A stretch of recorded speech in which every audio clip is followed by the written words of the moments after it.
it's nice to get a nice hint from the moderator to start on the bottom. Good afternoon, everyone. My name is Christian Zaffer.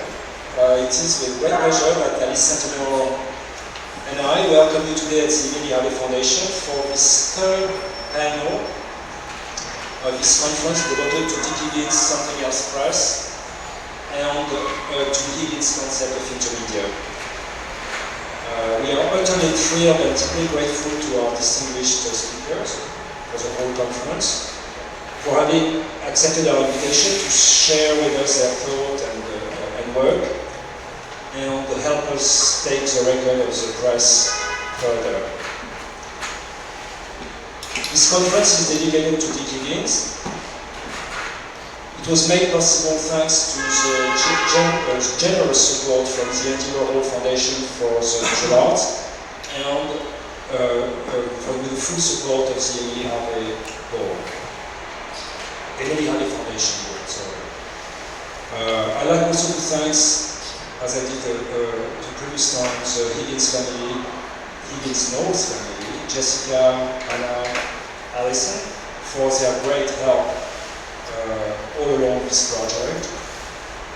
I will now simply, it's going to be a very brief introduction. Alice and I decided to really go right to work. So I will now defer to Alice, who will introduce the panel of today's panel. So thank you all.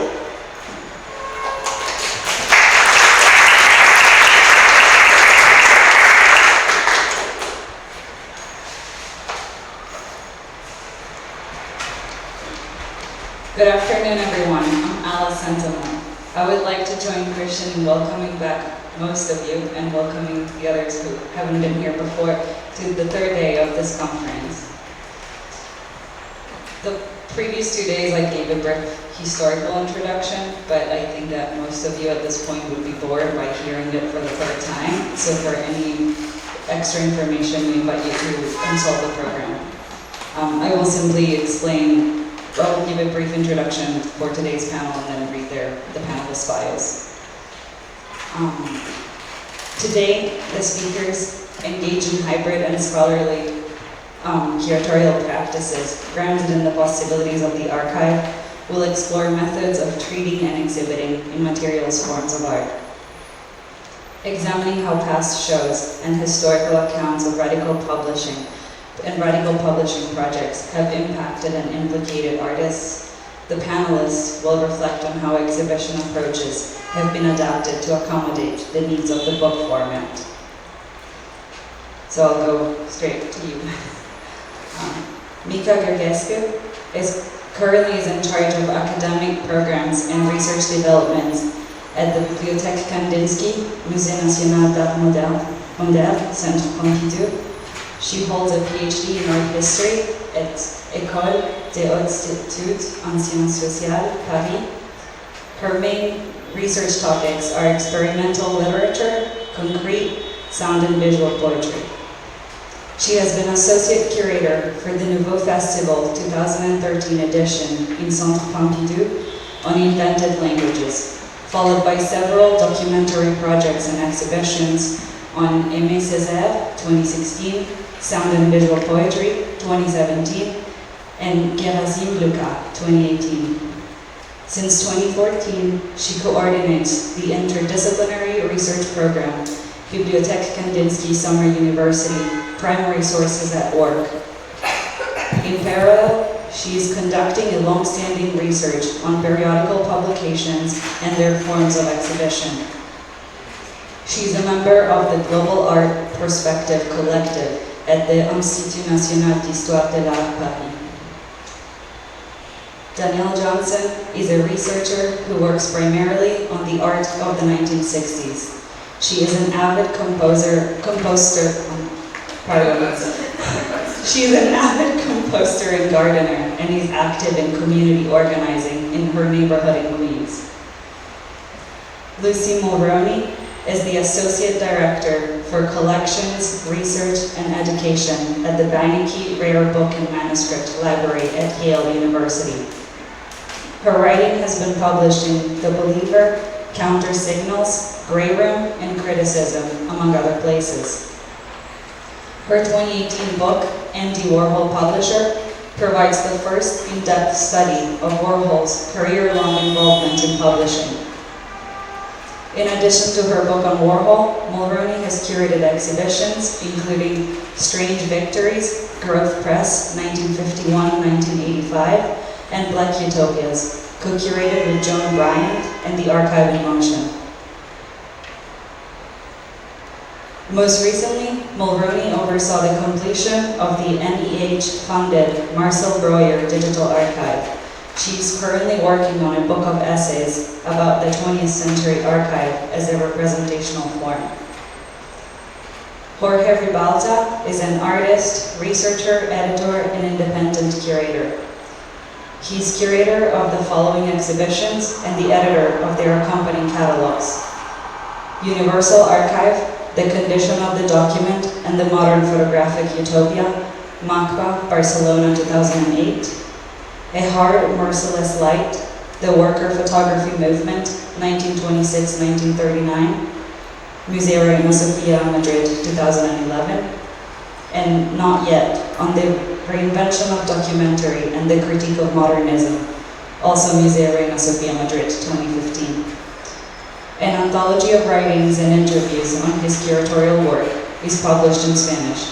Jorge Ribalta, El Espacio Público de la Fotografía, Ensayos y Entrevistas, Arcadia, Barcelona, 2019. Finally, our moderator, Sébastien Pluot, is an art historian and curator. He's the co-director with Maud Jacquin of Art by Translation, an international research and exhibition program. He has curated numerous exhibitions, including Shelter or Playground, The House of Dust at the Schindler House, Mack Center for Art and Architecture, Los Angeles, The House of Dust by Alison Knowles, the James Gallery, New York, and the Darling Foundry, Montreal, among other institutions. You may add or subtract from the work on Christopher D'Arcangelo and Michael Asher, Mack Center for Art and Architecture, Los Angeles, Art by Telephone Recalled, La Panacée Montpellier, CAPC Bordeaux, and the Emily Harvey Foundation. Anarchism Without Objectives, on the work of Christopher D'Arcangelo at Artist Space New York, among other venues. He's the editor of 3 publications: Art by Telephone Recalled, Mix, Paris 2014, a translation from one language to another, La Presse du Réel 2015, the Singer Notes by Mel Bachner, Michel Didier 2017. Thank you all.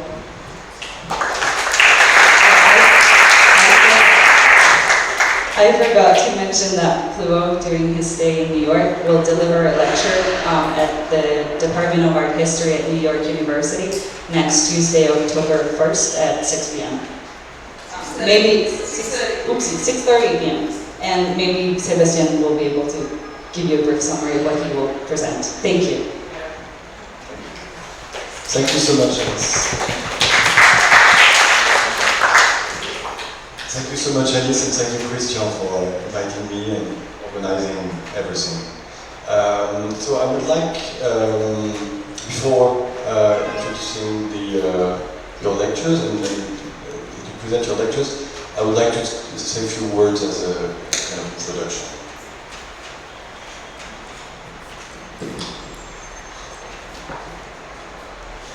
So Marcel Duchamp once said, when you put art on the wall of the museum, it begins to die. According to Brian O'Doherty, Duchamp saw the museum as a graveyard. In response, he did his portrait with an electrocardiograph. In 1966, he ironically captured Duchamp's breathing heart to be displayed in a museum. Duchamp died 2 years after, but the document of his heartbeating remains. In 1967, in a famous conversation with Smithson, Alain Capro said, I quote, "Museum tends to make increasing concessions to the idea of art and life as being related. What's wrong with their vision of this is that they provide canned life, an aestheticized illustration of life. Life in a museum is like making love in a cemetery. End of quote. They both agreed on the idea that artists should not fill art spaces with artworks, but rather empty museums. In this sense, Something Else Press could be seen as an attempt to provide alternative exhibition spaces outside the conventional museum. Since there is no such a tool as an electrocardiograph to identify how an artwork can survive its presentation in a museum, Alice and Christian cautiously gathered art historians, poets, artists, and today curators and also art historians, in order to share their own ways to translate art into exhibitions. We all know that the term curator originates from cura, which means to care, to heal, that interestingly corroborates the potential threats that could result from showing works into a museum. The task of the curator could be therefore understood as an emergency action or a mean to keep what may remain alive in artworks or even resuscitate them. Therefore, this panel discussion will focus on the various ways in which artworks entered the books and could exit this format. By this, I mean how archives can be translated into an exhibition. Therefore, curators are not only caring, they are also translating. This is why I would like to address this issue of translation. Walter Benjamin said that translation is a condition for the work to survive, what he called the Überleben. And if, like Adorno stated, I quote, museum and the mausoleum are connected by more than phonetic associations, the Überleben, meaning the survival, and Übersetzen, translation, have a lot in common as well. The Übersetzen, translation, makes the work grow in the botanic sense of sprout, we'll see that later. For Dick Higgins, Something Else Press was already a way to re-engage or translate for his time some crucial precedents from historical avant-garde, publishing, for example, what happened? Oh. So it's mixed up, I don't know why.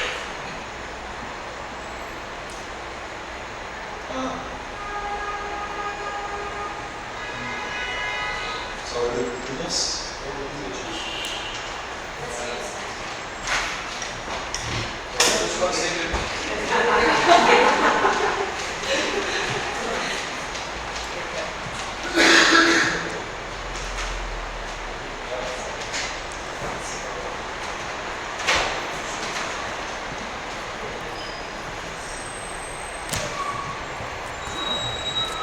Sorry about that.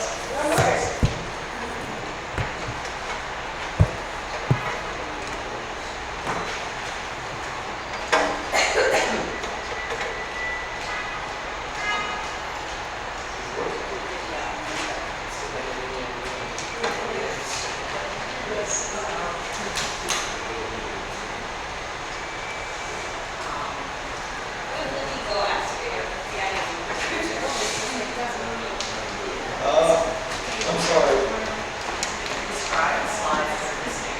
Yeah, I can see all that's images. Sorry?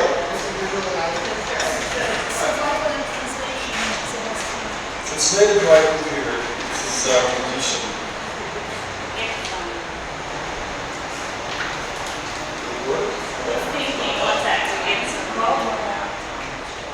There we go. Oh. And now it's Okay. So I go back from the beginning. So here. Here. Okay, sorry.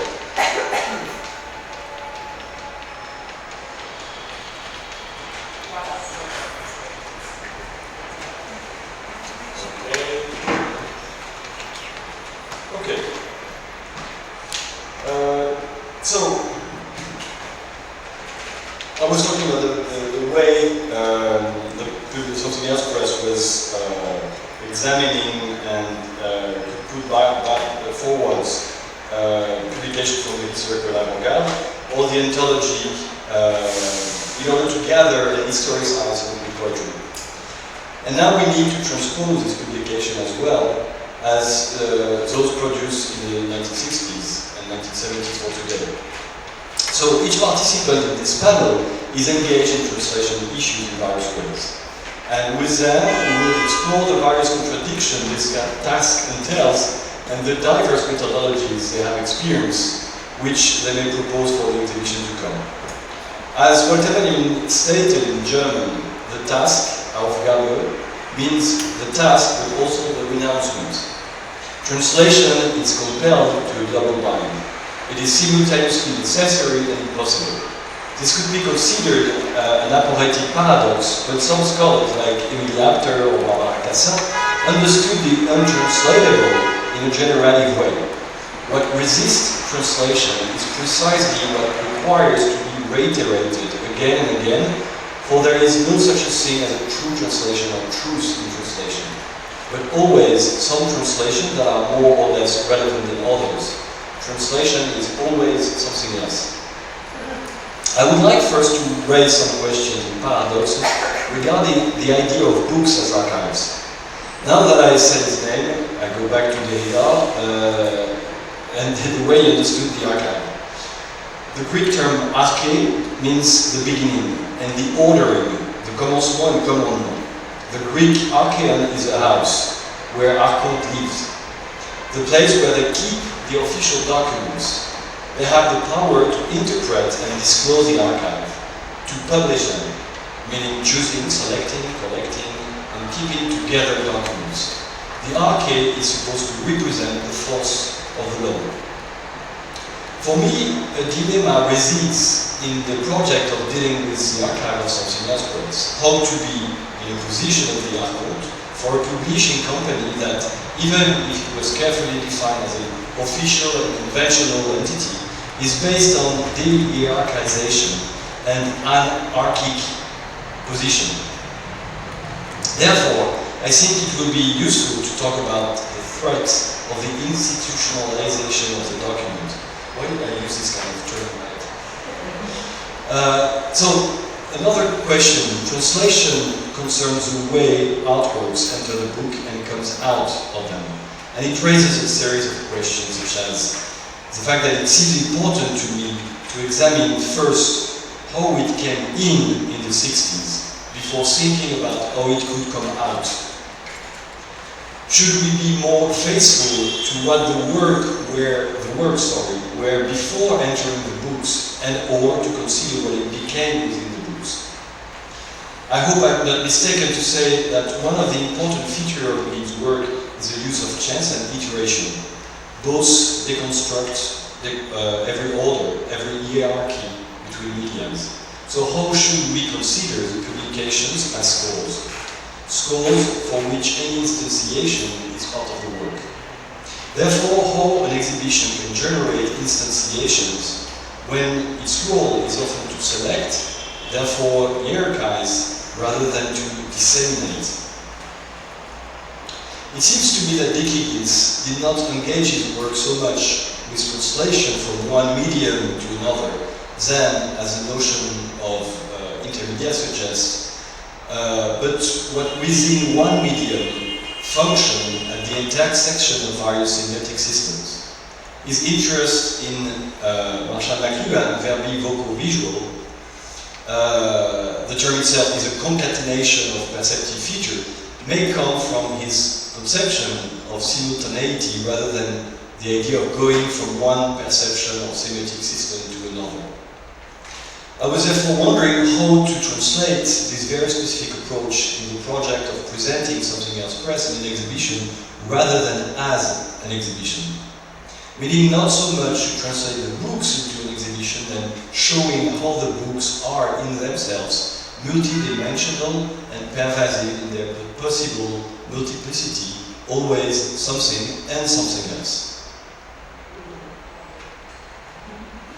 Yesterday, Anna Higgins talked about the resistance of the work to be translated in today's context. And there might be various conflicts between paying respect to the original and being faithful to today's struggles, complexities, and pitfalls. And for sure, there are many paradigmatic configurations configurations to engage. As Paul Ricoeur said, I quote, "Translating is serving two masters, the stranger in his strangeness, the reader in his desire for appropriation," end of quote. This double line is also located between the desire to remain close to the original language and the desire to transmit in today's context as easily and widely as possible. Should the work be presented as a servant for the understanding of the past, or should it be translated to serve today? I just remember that the Saint-Luc said, "No one can serve two masters." The first option, which I disagree with, the first option would engage the notion of preservation and conservation, keeping the work intact, reconstituting or pretending to keep the work intact, which is never, reconstituting the context. And this task is already more than perilous. I will give two examples of what I consider to be failures. Nam June Paik first made random access music in 1966 and repeated its fabrication multiple times in various contexts. The work is an instrument aimed to be performed. The performer emancipated themselves from the linear music tracks and played according to the pattern randomly pasted on the wall. Paik used to set a new configuration of the object, which was a player, each time it was displayed. But since the work was acquired by the Guggenheim, the institution protected it under plexiglass. So you don't see it in the image which comes from the website of random access music, but therefore there is no access, no random music. How to avoid what I call institutional vandalism? That consists in, this is another example showing when attitude becomes formed from a Prada shop in Venice, where commodified artifacts from the 60s are supposed to be a testimony of process art, but where process has no place left at all. Exhibiting archival material and books at the threshold of art history and curatorial practice, how can one conciliate the scientific rigor with innovative approaches? How to conciliate critical positions that are sometimes antagonistic to the requirements of institutions? Following the statement according to which give value then copy, we know, for example, how Continuous Project reprinted invaluable or exhausted and/or books using a frame, the staple A3 format, as an exhibition space. But then, since the artists, for example, like Sales Prize became bankable, their facsimiles they produced became commodified products as well. Benjamin Buchloh stated that showing artworks required to maintain the relations between the means of production, the means of distribution, and the means of reception. Therefore, what can be the new frame and process for something else press? The second option, I hope you follow the second option will imply to renew and translate for today some paradigms of the 60s. Because as Derrida stated, the original is indebted to its translations. The original begs to be translated for today's zeitgeist. It consists in identifying the innumerable aspects of the ecosystem of the period and try to translate them to find whether equivalent or resonances in which or through which the contents of the books could sprout and reach its destination today. For example, as it was said yesterday, the task is to examine what the notion of intermedia entails within the context of the 60s. But also to inquire about what the continuities and simultaneities of intermedia can mean today. It's just a speculation, but we talked about that yesterday. But the gaps between what intermedia means then and how it could understand today would provide the occasion to examine, for example, how convertibility and topology became the dominant model of neoliberalism and cybernetics today. That's nice advertising, bank advertising, built for transparency on the side. But now I won't go further. Since now it would be a pleasure to listen to first Lucy Mulroney, Mica, Gherghescu, Jorge, Ribalta, and Danielle, who I know are profoundly engaged into reintroducing life into the museum. They know how to make archival exhibitions hospitable.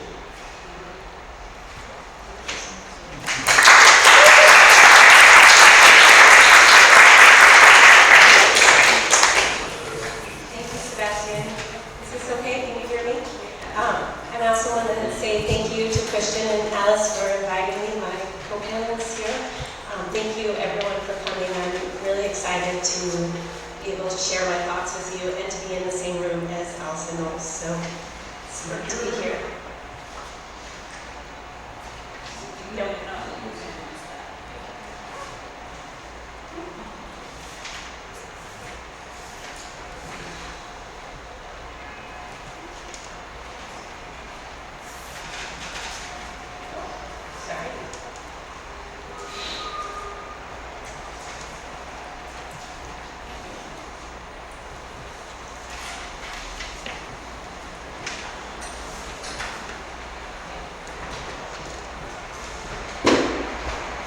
Very librarian title for my talk. Related material. How do you go back to the presentation? From the first one, you will use the metrical and that way when we stop. Thank you. Perfect, thanks.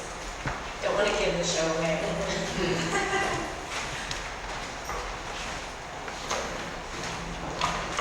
The end of the first half of the first book, published by Something Else Press, reads, "Please turn the book upside down. Then please start in from the other end. Thank you.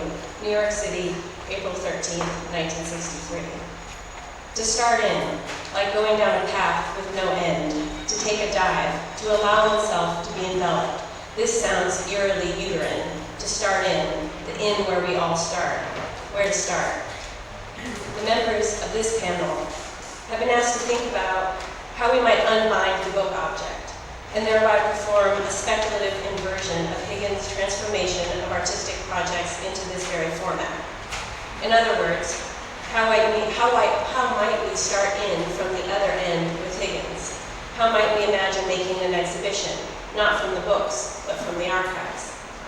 Let us begin then with the understanding that archives are themselves translations. Not results, not residues, not evidence, not facts. Archives are critical renderings. Dick Higgins made books that were archives, books that archived performances, and at the same time, the act of reading one of Higgins' books meant that you would be roped into a performance too. Their objectness, the way they felt in the hand, their graphic sensibility were all part of their meaning. So too is their making and distributing part of their meaning. They traveled through the mail and through other more personal channels of exchange as Higgins moved from New York to California to Vermont. These books take up space. They take time to read. They took time to make.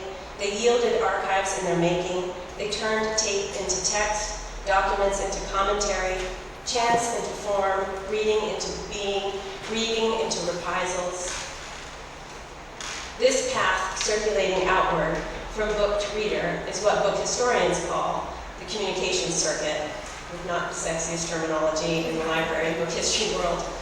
But they point us away from the book as a mere vehicle of text and towards an interrogation of how the book as text is tied to the book as a material object.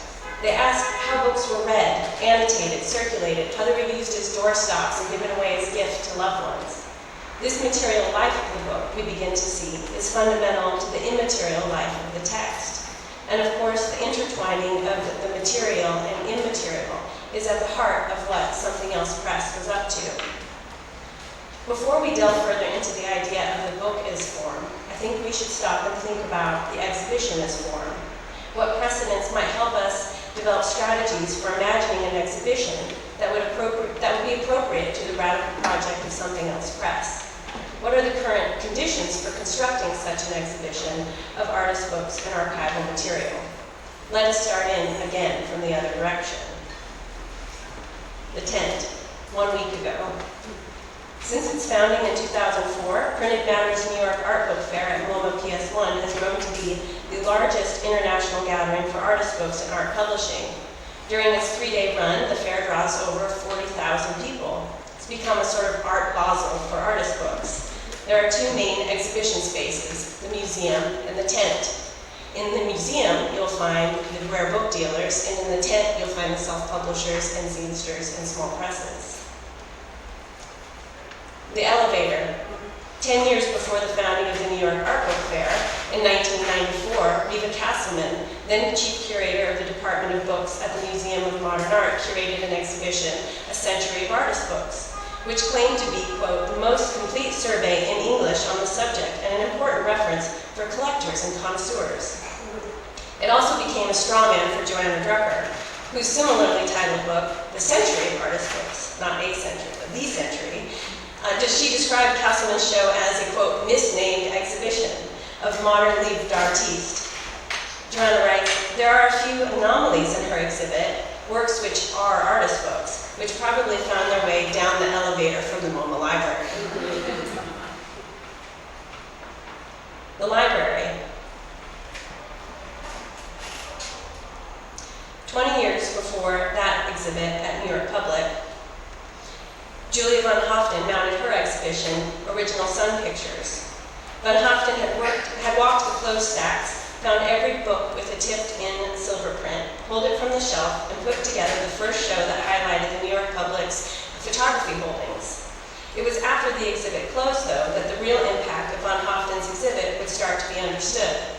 As Douglas Crimp would point out, these photographically illustrated books were not put back into the stacks according to the classification system from which they came. They were in anthropology, Egypt, Japan. They were illustrated books, but they weren't art books. Van Hoften would walk through, and you can tell if a book has original prints in it if you run your finger on the top. She pulled those out, mounted this exhibition, and that resulted in the Miriam and Ira D. Walsh division of art, prints, and photographs.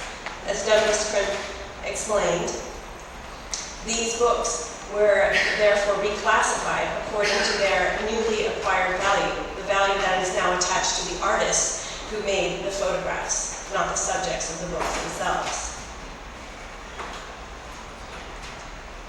10 years before that, in 1964, for his first exhibition at the Galerie Saint-Laurent in Brussels, Marcel Brochers announced, I too wondered if I couldn't sell something and succeed in life. I had for quite a while been good for nothing. I'm 40 years old. The idea of inventing something insincere finally crossed my mind, and I set to work at once. Among other works exhibited were the remainder copies of Brochers' book of poetry, Pense Bête, lodged in plaster. And 20 years before that, Marcel Duchamp created a miniature replica of his entire corpus and put it in a traveling case. As Auquin Weiser would later reflect, ever since Duchamp fashioned his museum in a suitcase, there has existed a fascination within art with the procedures of the museum as archive. By faithfully creating reproductions of his works, and at the same time creating the conditions for their organization and reception as an archive, Duchamp appeared to have been grappling with a dilemma, one which placed his books between tradition and oblivion, to borrow an apt phrase from Foucault. To place an artist's work between tradition and oblivion, is that what an archive does? Through these examples and others, we see the monographic impulse, the pull of the market, the calcification of process. Friends, let us take a little tour. The Atelier Brancusi by Renzo Piano, Paris, France, free access, 2 to 6, every day except Tuesdays and the 1st of May. The Louise Bourgeois Home and Studio, just as she left it, New York, New York, access by advance, invitation, and appointment only. La Pedrera Casamila, Barcelona, Spain, a UNESCO World Heritage Site, a unique building, and a masterpiece of nature that reveals Gaudi's boundless imagination, with complete audio guide. Never mind those who still live inside. Francis Bacon's studio, Dublin, Ireland, reconstructed piece by piece. On entering the gallery, please go to the reception desk where an attendant will assist you. After enjoying the gallery's collections, why not rest your feet and relax in our cafe on the basement level, which serves tea, coffee, and a selection of gourmet food and snacks. Visitors who saw these might also like a similarly chaotic studio belonging to Bacon's contemporary, Everett Lundquist, tours every Sunday. Salvador Dali home in Port Iligat, Spain, entry every 10 minutes in small groups. Eileen Miles' apartment, Lower East Side, New York City, coming soon, currently fighting their imminent eviction. These exhibitions of archives, or more accurately, this this institutionalization of the archive as exhibition are interesting sites of pilgrimage, or to have a snack. But they're not the archive, they are its simulacra. They're not art, they are its simulacra. From the art fair to the visitors bureau to the academy, everyone seems to be getting into the archival game. I find it interesting that on the first night of this symposium, John Herman spoke about how Northwestern University used him to scout archives. At Yale University, the Beinecke Library used to have what they called a $1 a year man who did the same. 2 weeks ago, in the New York Times Style magazine published, I think it's kind of interesting that it was in the Style magazine portion of the New York Times, there was a piece by Thessaly LaForce. She wrote, "As art has entered various new confounding mediums, and the market has so inflated the value of work that artists can entertain ideas of their legacy, at least financially, on far more ambitious terms than they would have 50 years ago, archives have become a kind of competitive commodity." Hauser and Wirth Gallery has founded the Hauser and Wirth Institute, a New York-based 501(c) nonprofit that will be devoted to overseeing projects related to artists' archives. The Artists' Archives Initiative was founded at New York University to promote research and disseminate knowledge about the display and care of contemporary art. The Getty Research Institute's traveling exhibitions bring artists' archives to galleries near you. And thus, on our task to translating Dick Higgins' archive into an exhibition, what shall it contain? What methodologies might we use? Where is Higgins' archive? The great thing about Dick Higgins' archive is that there is no singular Dick Higgins' archive. As such, it poses challenges to the concept of the archive in the same way his publications challenged the concept of a book. His archive cannot be read sequentially. It exceeds its material form. It is as much a fragmented field of reading situations and relationships as it is reams of paper and ink. The Dick Higgins papers reside at the Getty Research Institute. It consists of 81 boxes of material dating from 1960 to 1994, created or collected by Higgins. There's a significant amount of correspondence, but also published books, art pieces, and manuscripts by Higgins and others. The Getty acquired the archive in 1986. One wonders about the timing of the acquisition within the timeline of Higgins' life. It is known that Higgins fell on hard financial times in the 1980s. Of the 4 major archival collections documenting the life and work of Dick Higgins, this is the only one whose finding aid does not list it as a donation. The Dick Higgins papers reside at Smithsonian's Archive of American Art. A mere 6 linear feet arranged alphabetically, there isn't even a finding aid for this archive. It includes magazines and other publications, as well as correspondence and original manuscripts. The material was donated to the Smithsonian by Higgins in 1998, the year of his death. The Dick Higgins collection is held at the University of Maryland, Baltimore County. Spanning the years 1958 to 2002, the collection is comprised of 18 boxes of material that include works by over 70 artists. The materials were collected from Higgins' studio and donated to the UMBC by Allison Knowles in 1999. The Dick Higgins archive resides at Northwestern University. This archive is comprised of 142 boxes donated to the university by Dick Higgins' daughter, Hannah Higgins, in 2001. According to the finding aid, this archive provides documentation from all periods of Higgins' life, from his childhood to the year of his death. With the family here, I think in the questions it would be great to hear whether there are mismatches from what these institutions list as the history of these collections and what the reality is. But the Dick Higgins archive papers collections does not end there. The finding aids for each of these collections contain lists of separated material. That is, material removed from the archival collection and deemed worthy to catalog separately as works in the library catalog. I have not performed an exhaustive search, but the lists in the finding aids of separated material suggest that hundreds of items have been separated from the archive and are housed in separate parts of these institutions' collections. The finding aids also list related material, subject tracings which point to other collections or archives that hold material related to Dick Higgins, Something Else Press, or Fluxus. The circle starts to expand around Higgins to his collaborators, readers, correspondents, family members. And here we are back to the idea of the book as a communication circuit.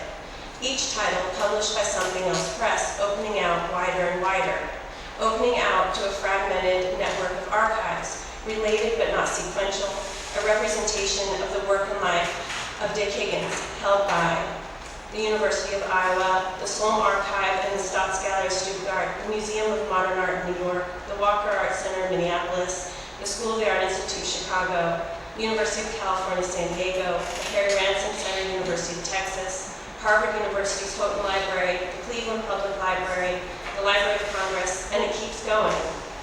I'm fascinated by the tracings that are not present. None of the Dick Higgins finding aids list the Franklin Furnace Archive, the Emily Harvey Foundation Archive, or even the Gertrude Stein papers, which Something Else Press published so many reprints of. It seems that the inexhaustible, immaterial, and interlinked nature of the work of the artists and poets and galleries around Something Else Press confounds the archive. A search in the finding aids of the Meineke Library turned up Dick Higgins material in the papers of Henri Chopin, Gianni Emilio Simonetti, Ron Padgett, Sorenko, Alain Ariane-Misson, Don Bird, Charles Henry Ford, Larry Goodall, Jerome Rothenberg, and Jackson McLeod. We can begin to imagine many other libraries and collections around the world holding related material. In his annotated bibliography for Something Else Press, Peter Frank described Something Else Press's first book, Jefferson's Birthday, as seeming to have been generated by the circumstances of Higgins' life at that moment, whether while visiting a place, working, or visiting with an artist, and possible troping on his or her writing, performing style, and reflecting on his own situation. In a similar fashion, Higgins' archive seems to have been generated, and is perhaps still being generated, by the circumstances of his life and the lives of those whose work continues to intersect with his and the press. If we consider how Higgins and his family and his interlocutors helped create an archive of dispersal rather than an archive of coherent wholeness, then perhaps we can see this too as part of the work created and done by Something Else Press. Again, we get roped into the performance. We call a few boxes, begin reading. So I did a search in the Meineke Library collections just for the words Dick Higgins and found many, many letters. One from Alain Ariane-Misson to Dick Higgins. From Dick Higgins to Alain from May 6, 1978. And I think this gets to the heart of what I'm trying to say, which is that the experience of going into one of these collections and pulling a letter, pulling a book, and reading it is actually the work of Something Else Press, the one-on-one experience of reading that was the book and is actually the only way to access it in the reading room. Each letter in itself then becomes a kind of archival moment. Dick Higgins writes, "Dear Len, I heard that you were in the USA for a while, but nobody seemed to know where. Neither Poetry nor the Chicago Review nor the Swallow Press seemed to know, though all had been in contact with you, I guess. Now there arrives the anthology from Sorenko, and I see this address, so I hope it is correct.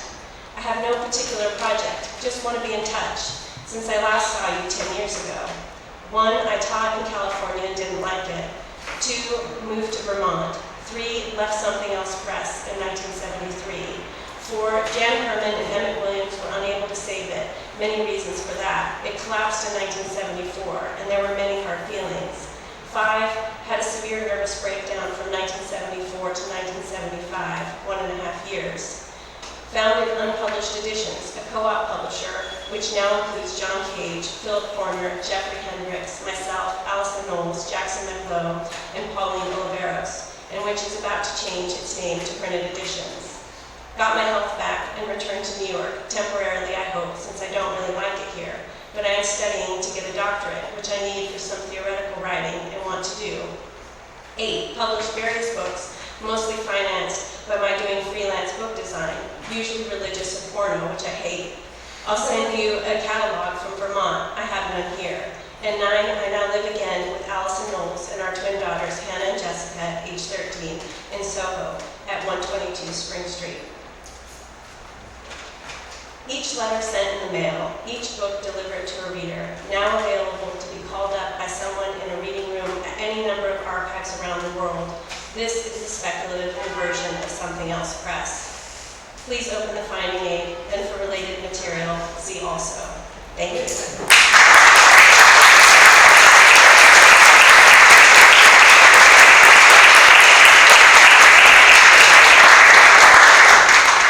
Thanks a lot. I thought that maybe before giving la parole à Mica, maybe there's already some questions that you would like to address and you're afraid to forget. Can I just make a really minor correction? So this is a little embarrassing because it means I haven't actually read what Northwestern says about the collection, so full disclosure. Actually, they paid for those papers. So I think it's interesting that they call them donations. Actually, the only money Jess and I got for anything connected to Dick was when we sold those papers to Northwestern. So it's interesting that they call it a donation. There's no way you could have known that. And then also, whatever happened wouldn't have been without Jess and I co-signing, because we're co-executives. So I'll send them an email, but thank you, I'd love to talk. I wonder if you might be able to shed any light on the material that's at the Getty and at the Smithsonian. Just because of the timing, I wondered whether the materials were placed at the Smithsonian on deposit. It was kind of interesting. Different people take different techniques, like trying to get their archive all in one place. And I didn't know how intentional it was to spread out the collection, if that was part of what he was thinking of and what you all were thinking of. So about a year before Dick died, he had a very serious car accident. Actually, the whole family was in the car. It was a major accident, from which I feel he never fully recovered.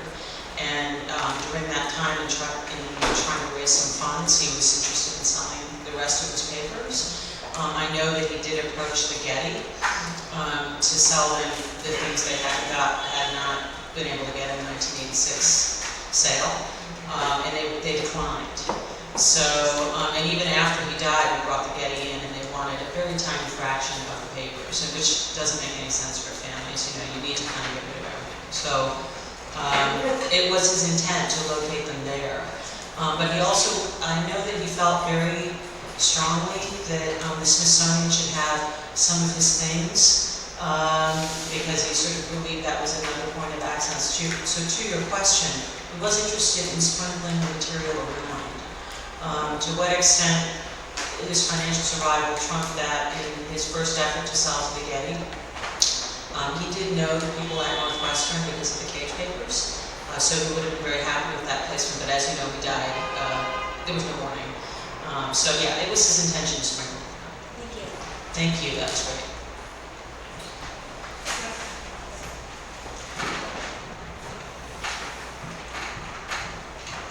I'm somewhat unknown, but I have been the president of Intermedia Foundation since 1968, and I was one of the founders of the Commune Collaborative USCO, and we've shown all over the world. I knew all of the people who have been mentioned today quite well. Our archive, to talk about archives, of about 500 units, books, tapes, letters from all of those people in those days, was purchased by Stanford University about 8 years ago. And I think the process of having been there with the artists whose work was really a situation of wow is so different from the kind of academic reading that is taking place at this conference. And the difference is phenomenal, and it's also stimulating because both things are very necessary, but one doesn't realize that when the thing is really happening with the past, what's going to remain. I mean, I'll be 91 in 2 weeks, so you know what happened in the 50s and 60s is real, but it's also evanescent. I think that's a really amazing point to make, because when you work in an archive or in a library, you're really concerned with preservation, which you were talking about, maybe thinking about access, thinking about description. And those things are all really important and necessary, but they also do harm to the work. They sort of, tune it down in a way or deactivate it. And so I don't know what the answer is, but I think you're right. If you are an artist who the entire time you're working, you're archiving yourself and you're curating yourself and you're preserving all for this, an eventual archival record, then that is in a way problematic. But then if you don't do that, then you're just doing what you're doing and throwing it away and it's all lost. And so these things kind of feel like they are both necessary but in conflict sometimes. Well, I think something. I'll tell you something. At Stanford, we have 4 faculty members working full-time on our archive, and they are doing a tremendous job of preserving and of digitizing and making things available. It's remarkable. That's great. Just before you start talking, you just wanted to say something about this archival relation between archive and people's lives. And the fact that when you touch or appear in an archive, you must be extremely alert about this, the fact that we should pay attention of what's not there, and which is, of course, incomparable with what's there. But so just talk about your microphone. So maybe Mica would like to start talking. Thank you. Thank you, Christian. Thank you, Alice, for this invitation. It's a pleasure and honor to be here with you. And louder, louder. And my apologies for rusty, broken English. I fall usually between 3 languages, and I'm in a moment where I really think there is an impossibility of translation sometimes. So keep that in mind, because it will be my red line. And I'm a PC girl, so next.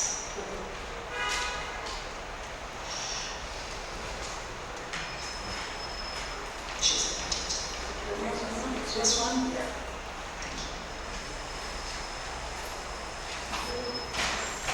So I wanted to have some segue reflections after the 2 days of panels and presentations that we had, and put it a little bit in a more questioning, interrogative and dialogical mood to exchange with about something expressed and with you.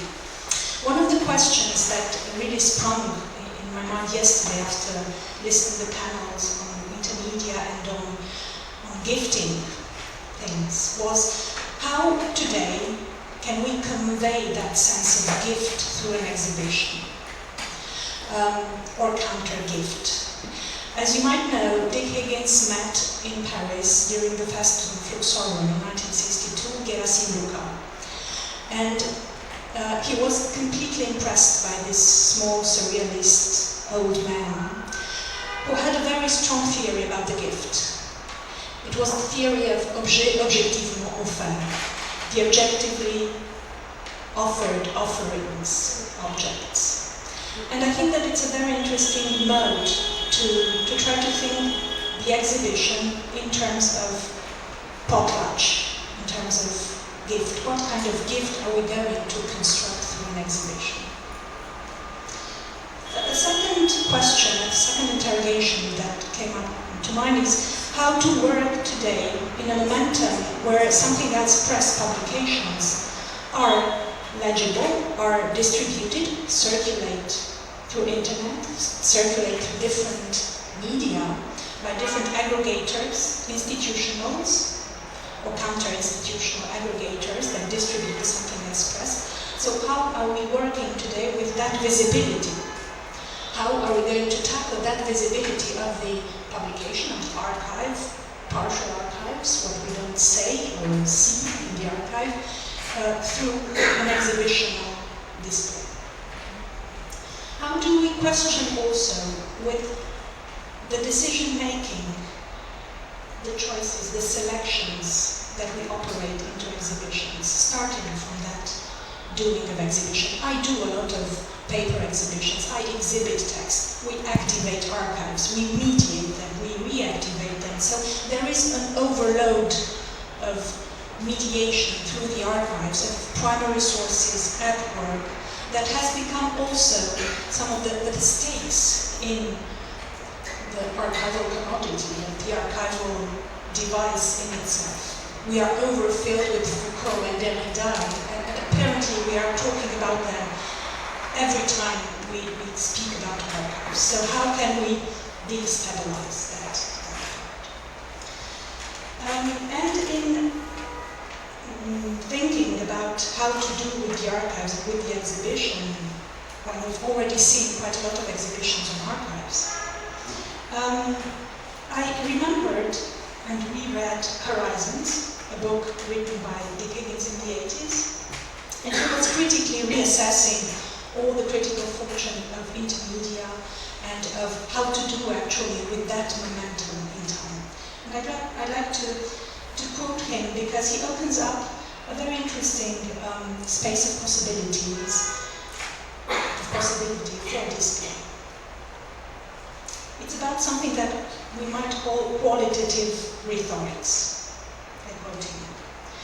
The aim of his Aristotle's rhetoric is to persuade. The goal of our rhetoric today, 1980s, is far less to persuade than to develop the mental or perceptual resources to share experience. Applied to rhetoric, this means that our goal is less to persuade, at least by logical means, than to show in such a way what it feels like to think this or that, what happens if one does think this or that, and to clothe the thought, therefore, in the most vivid and memorable embodiment possible, rather than the most logically defensible one. The linear logic of an Aristotelian logic is apt to be left to lawyers. Artists have other concerns. End of quote. So it's a smart cognitive framework, very epistemological, in a way to non-prescriptive, non-normative, to think the exhibition as a way of putting together a perceptual rhetorics. And the intermedia chart is a very operative, persuasive figure in rhetorics, I think. And if we have this in mind, it will displace a little bit the questioning about exhibition making and decision making, having a science of the tropes. I think that in English, trope has quite a degraded sense. It's something like cliché, something that is overused. But la science des tropes, the figure, the stylistics, is a very interesting tool, reservoir for thinking the exhibition. So I would like to enter through thinking the exhibition of the archive through this channel of rhetorics. We'll see what it gets. So thinking rhetorical devices, I contend, opens up to different perceptual operations. And yesterday, John Retola spoke about the geometries of attention. So how do we build today, through exhibitional devices, geometries of attentions, with documents, with books, with archives? And the two frameworks that were underpinned Higgins' thought, I think, were heuristic qualities of displays, and something that is related to the space of horizon, hermeneutics. He has a very precise reference to Gadamer in Horizons and to all the science of interpretation that was really at play when he reassessed the possibilities of intermedia and of their contemporary effect. So, addressing this rhetorical hypothesis, and I guess that it comes from my own experience of exhibiting text, and you cannot you cannot exhibit text without going to into language, into linguistics, into tackling those forms of how to construct a text on the wall or in a showcase or everywhere. So addressing this rhetorical hypothesis can bring into play the variety and the multiplicity of the production of the press, as well also as a very important dimension, the erudite dimension of the something else press and of Higgis's thought, I think. He was already erudite, he was, do we say this, erudite in English? A scholar, a complete encyclopedian figure of thought that perspirated through the press and through his publications. So I'd like to bring this into play and to rethink, we see, we read his productions. And I will also come back to a certain frame of exhibition that was very important to this rhetorical thinking of the discipline. And the fourth, it's a very large prolegomena introduction, but I had another questioning during these two days of panels. Alice has evoked several times in her introductions that the guiding thread of the symposium is to, and I quote her, to accommodate the book form in the format of an exhibition. And I would say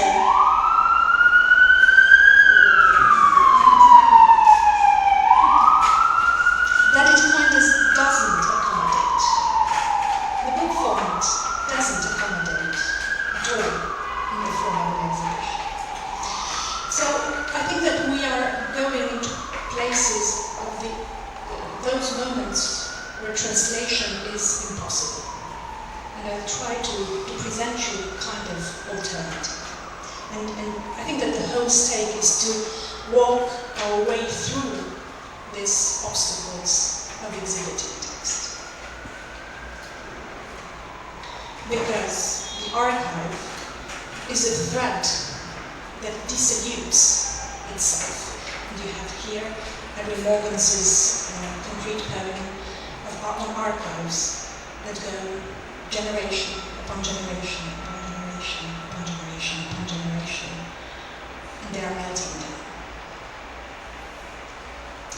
So, speaking about rhetorics, speaking about displays, speaking about erudition, I wanted to introduce a literary format and the literary format of the anthology as a reflexive mode and genre to think the exhibition of the book. To one of his most self-reflexive, operative, pedagogical, if you like, and selective instantiation.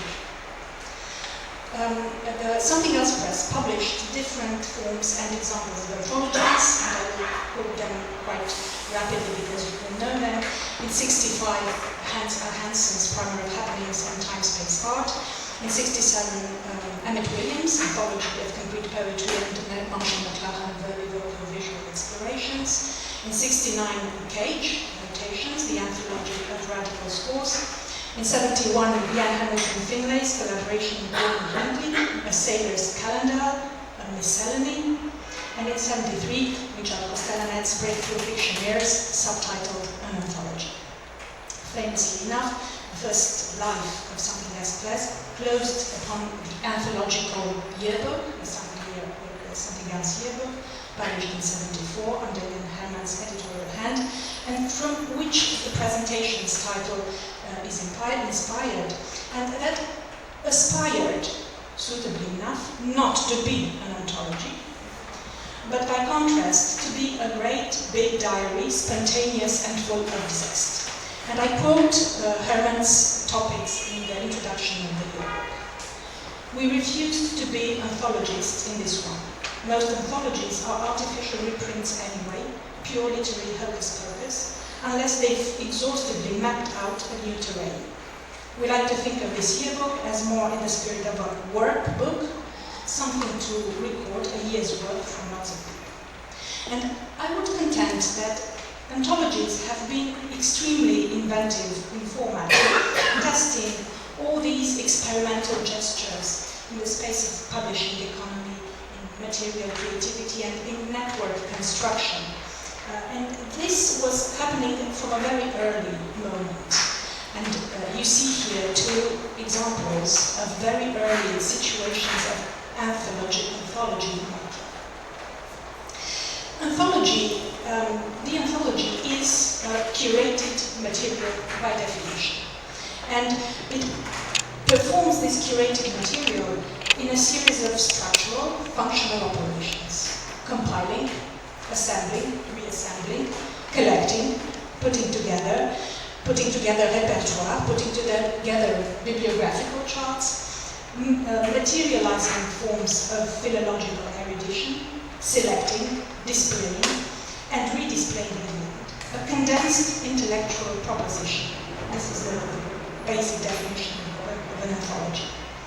And anthologies, primers, samplers, miscellanea, historical musics, call them as you like, have this almost rhetorical quality in their effectiveness. And they are exemplary forms of exhibition. They are eloquent devices.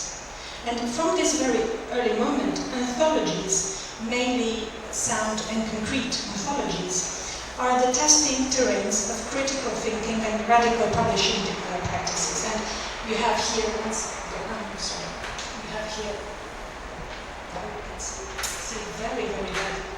So, you have this Danielle Material, Anthologie, kleine Anthologie konkreter Poesie, edited in 1957 in Darmstadt.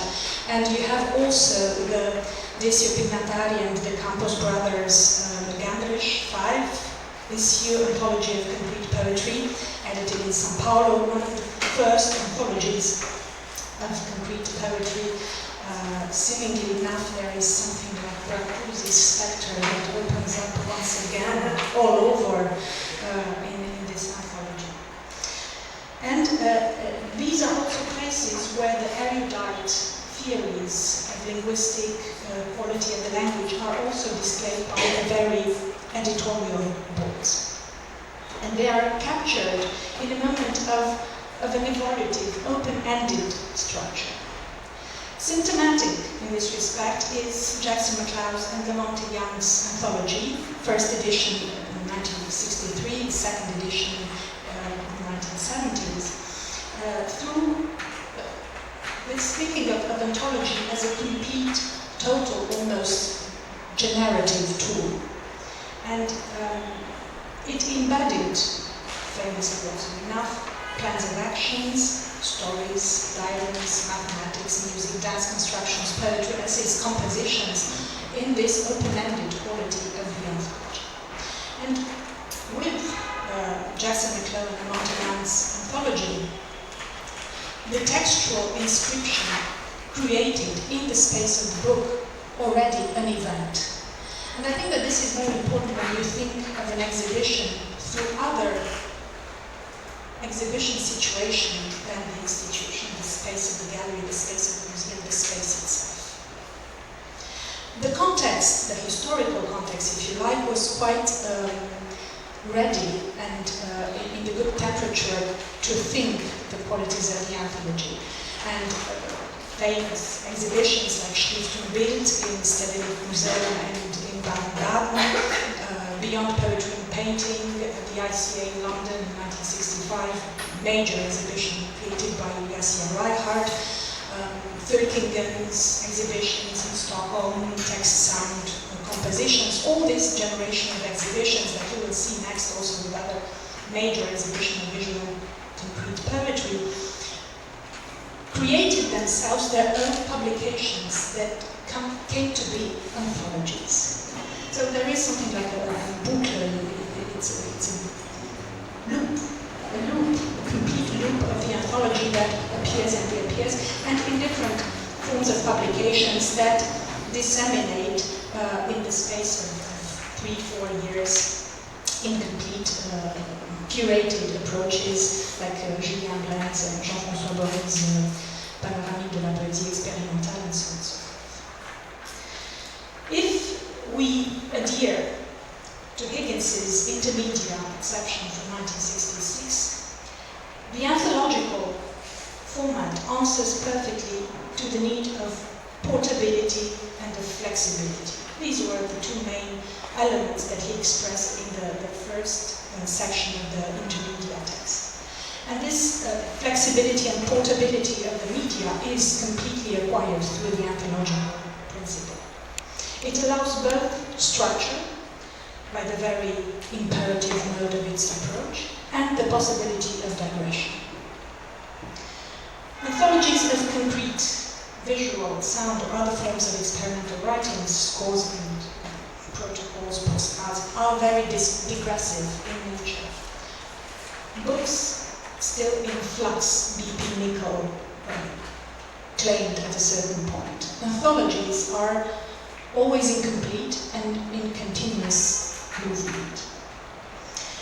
This very portability of the medium also accommodates the fortuitous but very solid communities that gathered around the anthological moment. And they are mainly international, they are always over-expanding. I think that when we browse all these examples of anthologies, we can see the community that they gather around. So it was, without being necessarily only a name-dropping listing, it's very important to see and to read all those names, because, of course, Dick Higgins, Something Else Press, function in this constellation.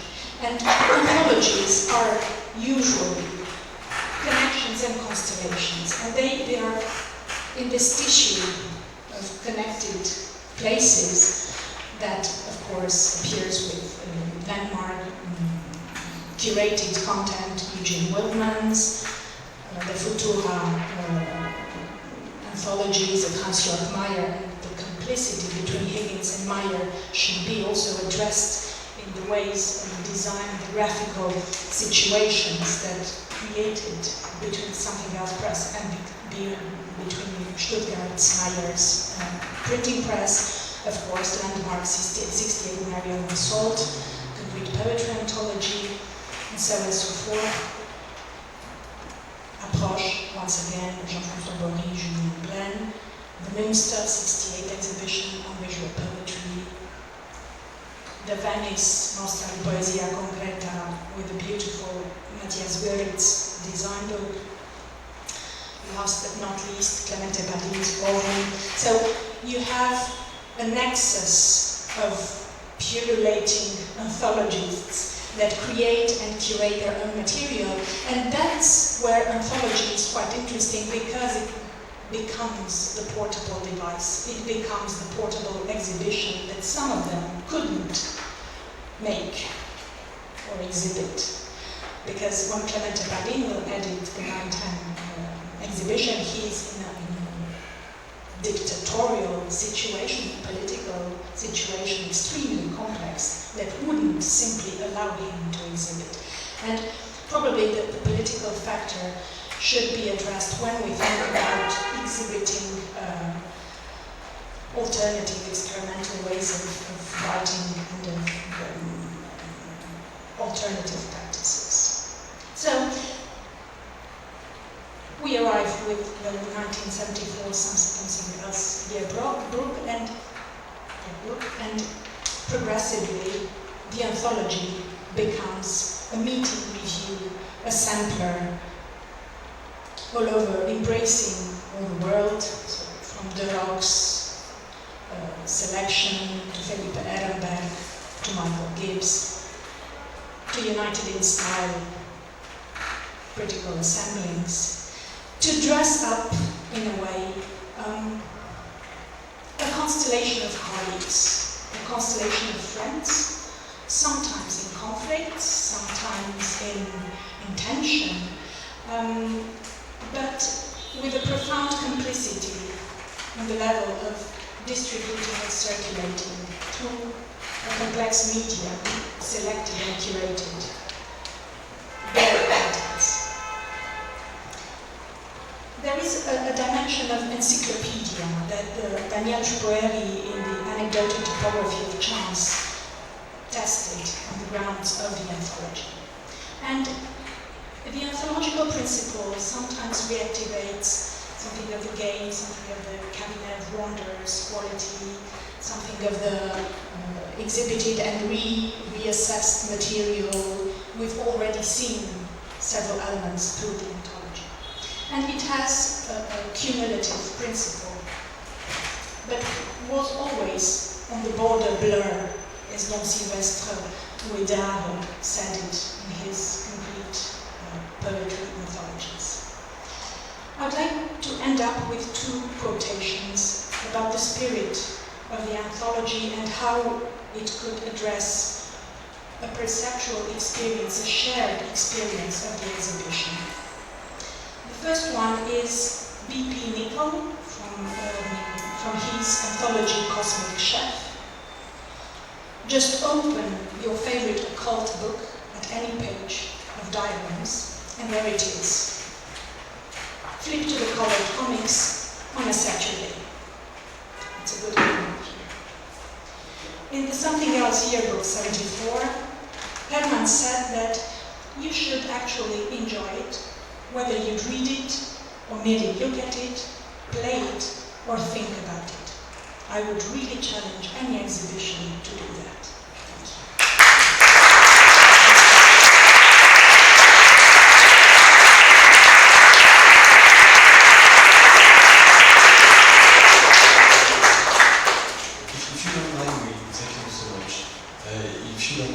Questions after everyone will have talked. Are you okay with that? So, Jorge.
I hope I'm not too much of an extraterrestrial in this topic, because precisely my field of work is the history of photography, and I'm not an specialist in those 60s conceptualism and material art, but more on the contrary, my approach to the history of photography is pretty much a materialist one, or at least that's what I work. Anyway.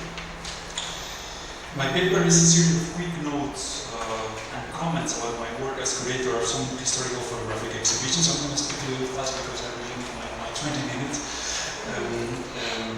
So comments on my work. My work as curator of some historical photographic exhibitions dealing with documentary culture. I will show installation shots of such exhibitions so we can discuss about curatorial methods, which is probably, I think this round could be raised questions about that. I've been incredibly lucky to being able to create a number of big historical exhibitions in museums such as Mica and Sofia in Spain. These have been contributions for a rewriting of the history of photography from the perspective of neglected experiences. Documentary culture has been precisely one of such experiences. I probably need to describe first what I mean by documentary, because it's a particular way of understanding it that may fit or not into mainstream uses of the category, and particularly so in post-conceptual jargon, in which documentary means essentially secondary source material namely the photos and videos taken from performances and so on, which are actually...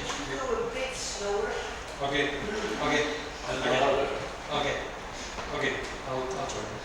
So essentially, yeah, I mean, I was saying that in post-conceptual jargon, documentary means essentially secondary source material, namely the photos and videos taken from performances and so on, which are considered actually as the artwork. My research on the rise of documentary in the late 20s, and particularly on worker photography, brings me to the definition of documentary as an artistic discourse emerged from the political impulse to produce an empowering self-image of the working class in the new media culture corresponding to the era of mass democracy.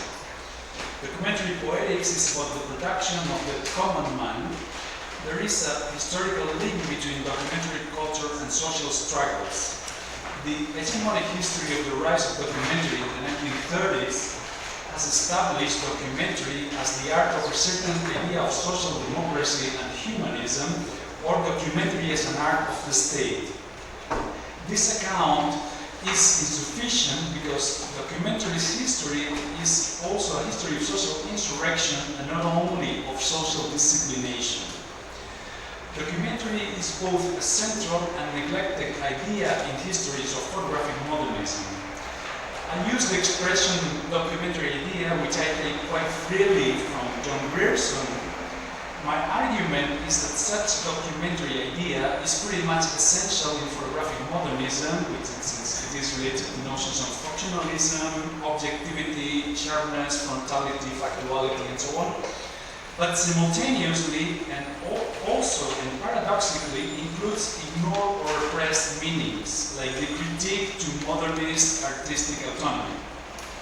As Molly Nesbitt put it, documentary is the aesthetic other of bourgeois culture. In contemporary art, the rise of a new documentary wave can be traced back to Documenta 11 in 2002. Concepts such as documentary fiction or expanded documentary have proliferated since then, aiming at a sort of upgrade that is bringing a new prestige or artistic legitimacy to the genre. My purpose is precisely to oppose to such artistic legitimation. What I try is to preserve photography's anti-artistic potential, which is precisely grounded on such documentary ethos.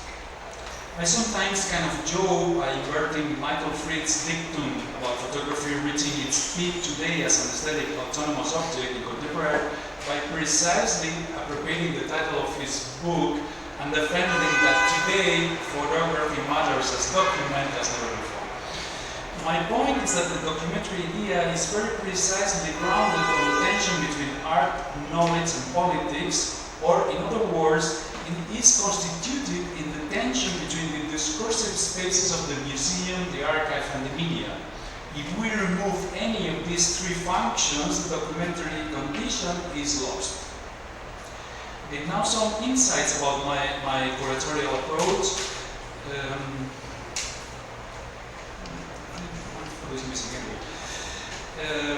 I understand historical exhibitions as sorts of layers of objects and narratives. A single exhibition should also be many. This idea is important because it is what allows to make somewhat visible the continuities and discontinuities in historical processes and of history as a struggle. An exhibition is a combination of micro and macro narratives, big and small, right? History is not to be presented as a tissue made from micro narratives. A key aspect of my curatorial approach to exhibitions is understanding photographs as historical objects. You know, this is a very specific condition of photography, that a same picture may appear in public and circulate in different ways, as a print, in an exhibition or an archive, as a poster, as a photo mural, as a page in a book or a magazine, as a projection, and so on. In photography, somehow we can say that there's no original.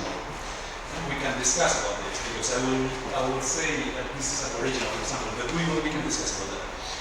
A book or a magazine, A same negative can produce many different and even contradictory pictures. So what needs to be shown and historicized in exhibitions is precisely how such pictures have circulated, how they have been seen, what their public life has been. In order to describe such an approach, I sometimes appropriate Alan Sekulec's expression of traffic in photographs, which he was using in another context, of course, that anyway refers to how photography is an ideological tool in the production of public discourse. This means to me that such historical object produced by the photograph embodies a specific notion of public space. The kind of history photography that I try to do is more precisely a history of what I call photographic public spheres. This method is what brings the attention to the multiplicity and dissemination condition of the kind of public photographic objects displayed in the exhibition. So let's see some installations. The sequence that I'll be presenting, discussing here, includes 4 exhibitions, and what I'll do is a kind of rather descriptive and quick tour by some parts of them in chronological order. The first one is the exhibition called Universal Archive, which was presented in Mica in 2004 in Barcelona. And it was a kind of a mapping of overlapping narratives and practices that trace a complex history of the documentary idea. The exhibition started with a room embracing the question about who is the subject or the voice of documentary. The room was organized around the dialectics between the 2 main documentary trends from the 1930s, namely the revolutionary and the social democratic ones, work of the movement versus the alliance of the FS, the Farm Security Administration Project, and Life magazine. I'll explain more about the work of photography in a minute in the next exhibition. What I'm showing you here is the Farm Security Administration part in the room, which included this wall, which was a reconstruction of 2 Dorothea Lange walls from the MoMA exhibition, The Bitter Years, from 1962, the last exhibition that Steichen did as a photography's chief curator at MoMA, with the original work from 62, which is pretty rare. It's a miracle these works have been preserved. That's a big problem with photography. Photography historically made, prints are made for use and to be destroyed, so the idea of our initial is a relatively late idea. On the opposite wall, there was a selection of Life magazine issues from number 1 to the beginning of World War II, presented on a wall in chronological order, that is from 1936 to 1941, linking to the FSA archive, and in between there was a selection of publications related to the FSA material that were published in the 1930s. And on the other wall there was Parallel Lawrence film, The Pluot That Broke the Plains from 1936, with Paul Strand as one of its cinematographers. The film was also produced by the Resettlement Administration as part of the US administration media governance from the period.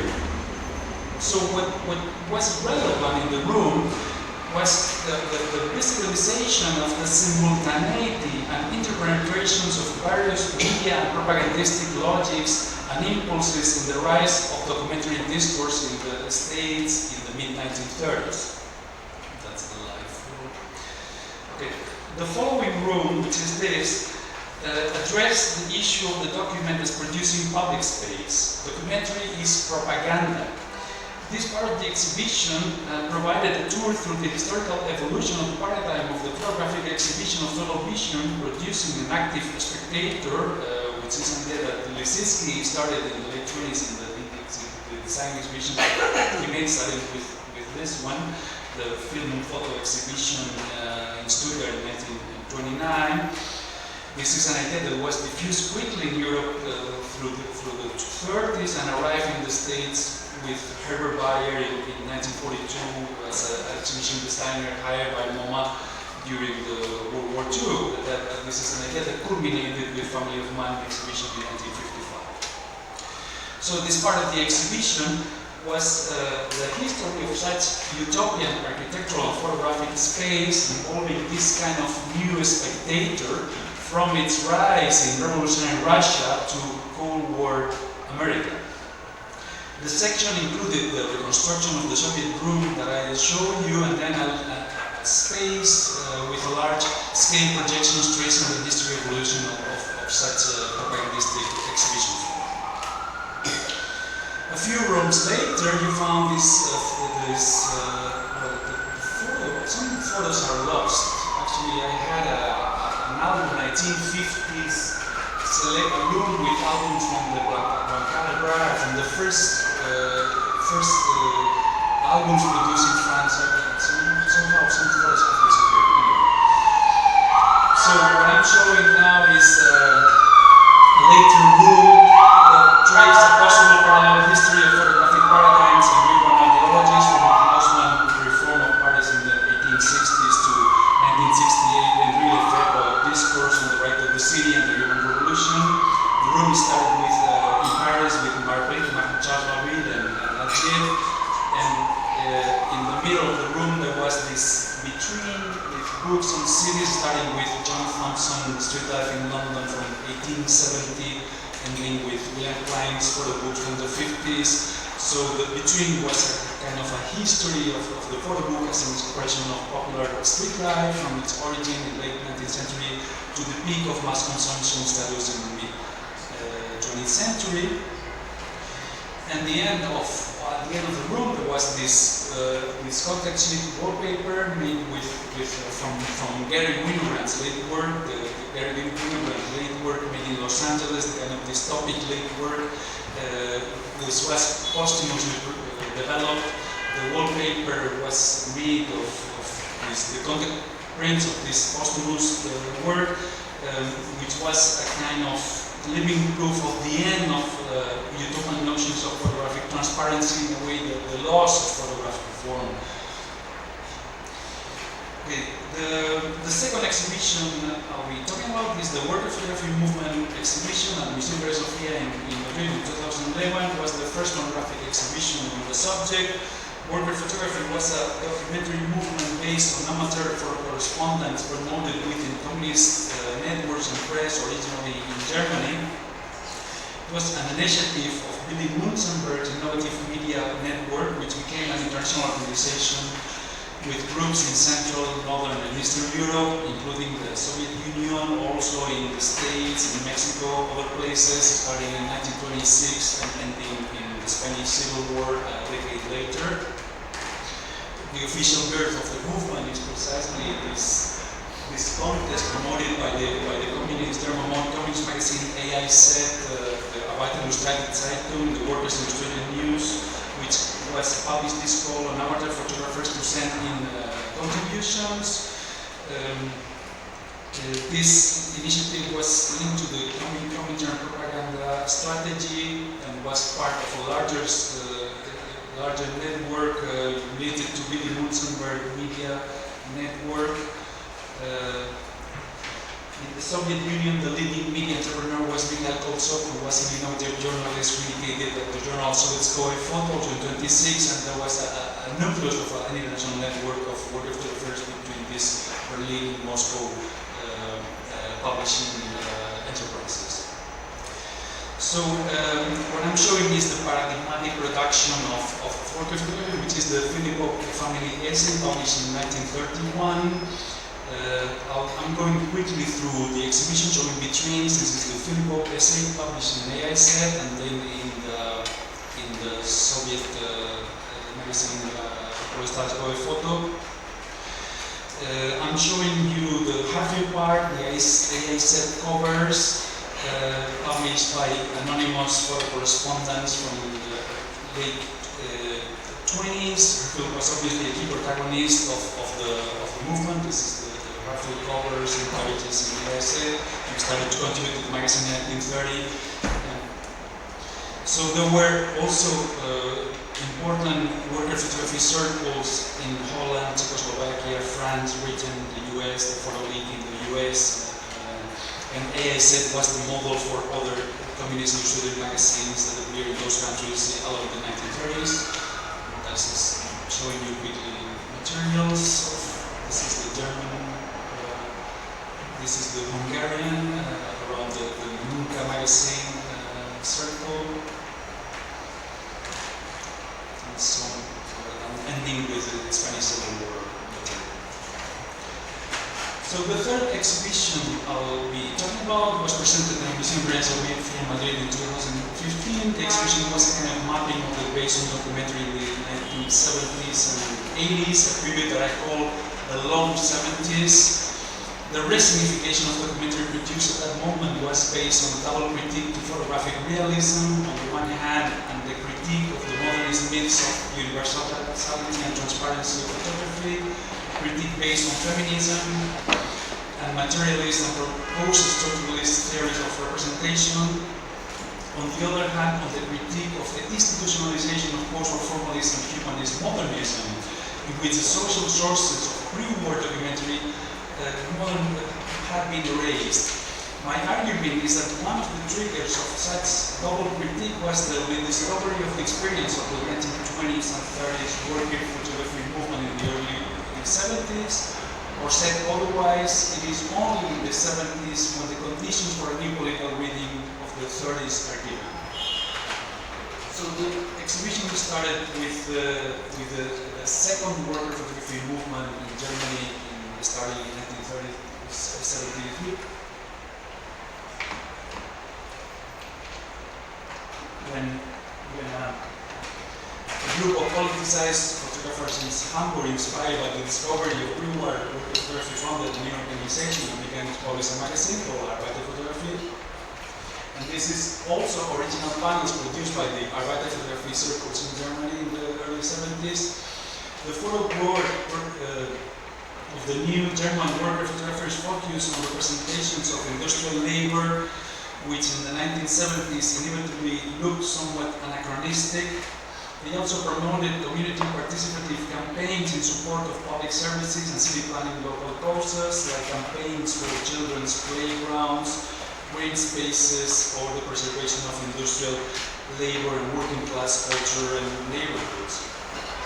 They encouraged the use of inexpensive portable photographic panels, like the ones I'm showing you, suitable for installation in public and non-artistic spaces. Exhibitions were seen as spaces for agitation and civic debate. The second wave of German work photography emerged in a context in which other photographic practices were contributing to a politicized reinvention of documentary, like the group False Photo. It started in 1976, which launched a magazine on the same name, False Photo, which pioneered the study of amateur, vernacular, private, and non-conventional uses of photography. And in the exhibition, to this quickly, this is all about work photography publications. This is False Photo. The exhibition we reconstructed the installation called Photo Caput from 1980 was a parodic history of photography based on such vernacular amateur practices and made by prints recuperated from the trash, literally. This is some details of that.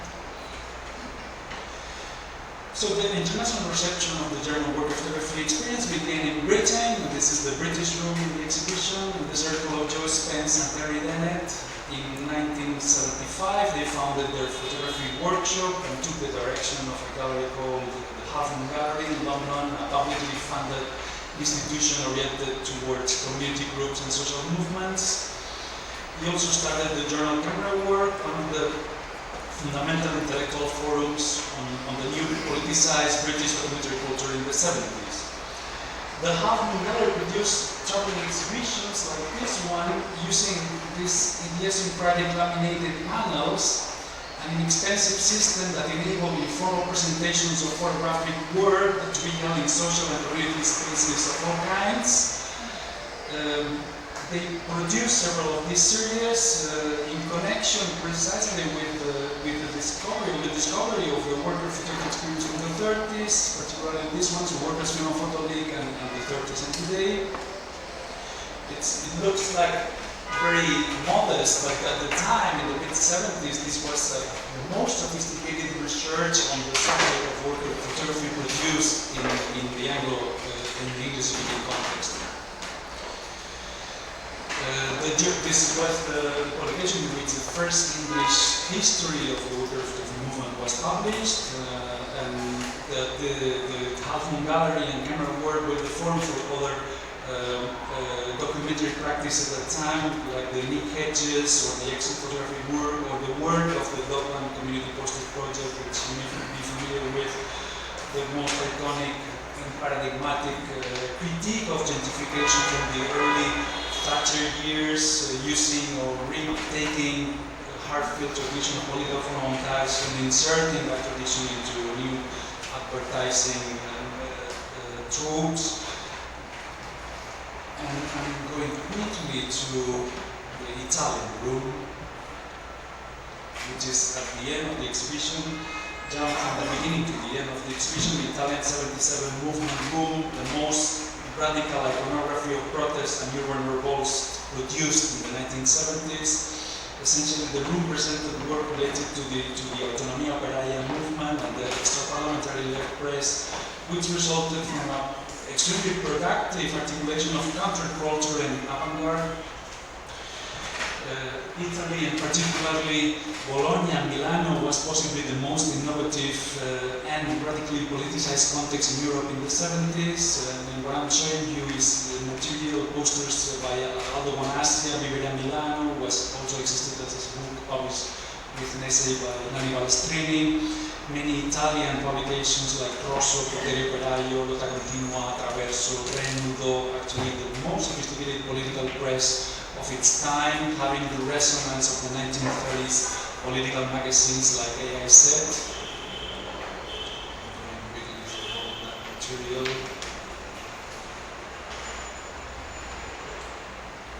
Somehow I've lost some photos.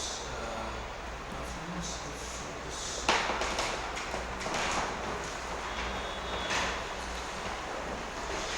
Well, I was ending, I don't know what happened, but I've lost some pictures here.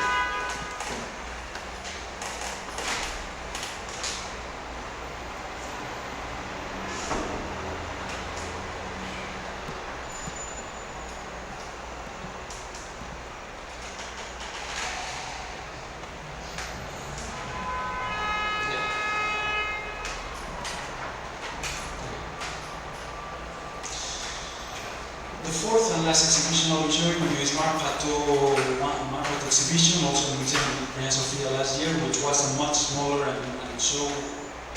And that exhibition here functions as a kind of a coda or epilogue. It was kind of a modest answer to the question raised by the previous exhibition, not yet the question what's next, what comes after the long 70s debates, where are we concerning that history documentary.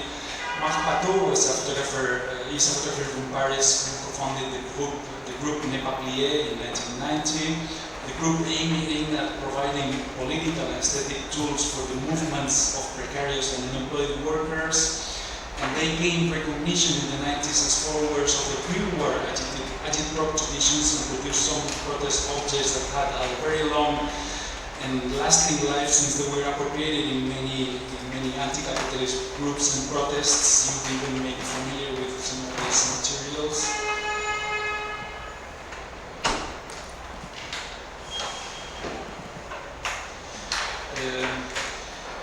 The portraits that Marc Plateau did for using as photographic placards in demonstration become recurrent tools for protest, as did the adhesive tape with messages allowing precise information and display points to be set up in streets.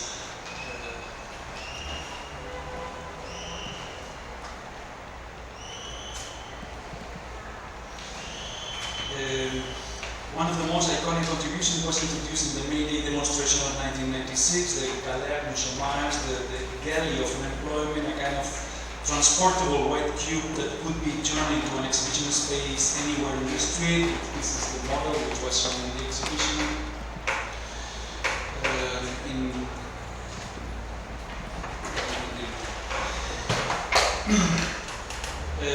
They did an exhibition in the State Museum in Amsterdam in 1995, which is what we reconstructed in the Madrid exhibition, particularly in this room.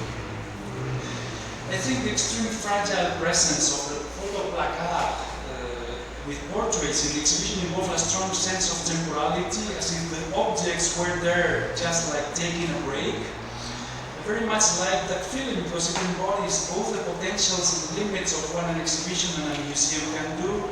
And I think this is a question you may raise and that was raised at the beginning of the panel. The questions about how the museum co-opts or kills the original experiences. I disagree with a defeatist understanding of the museum, and I'll end my presentation by quoting Adorno.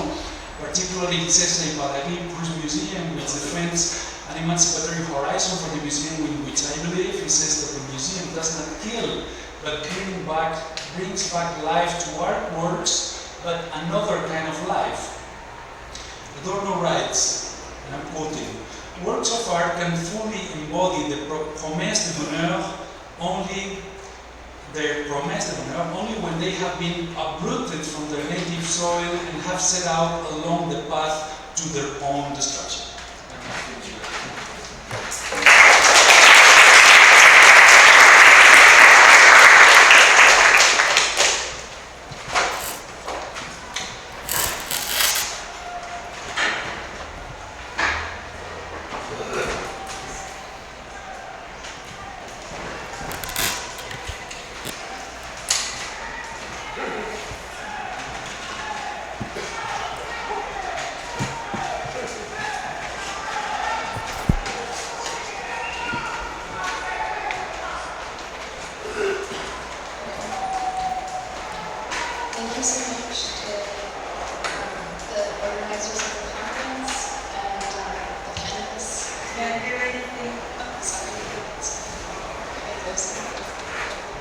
I just wanted to thank the organizers of the conference for all the work they put into this,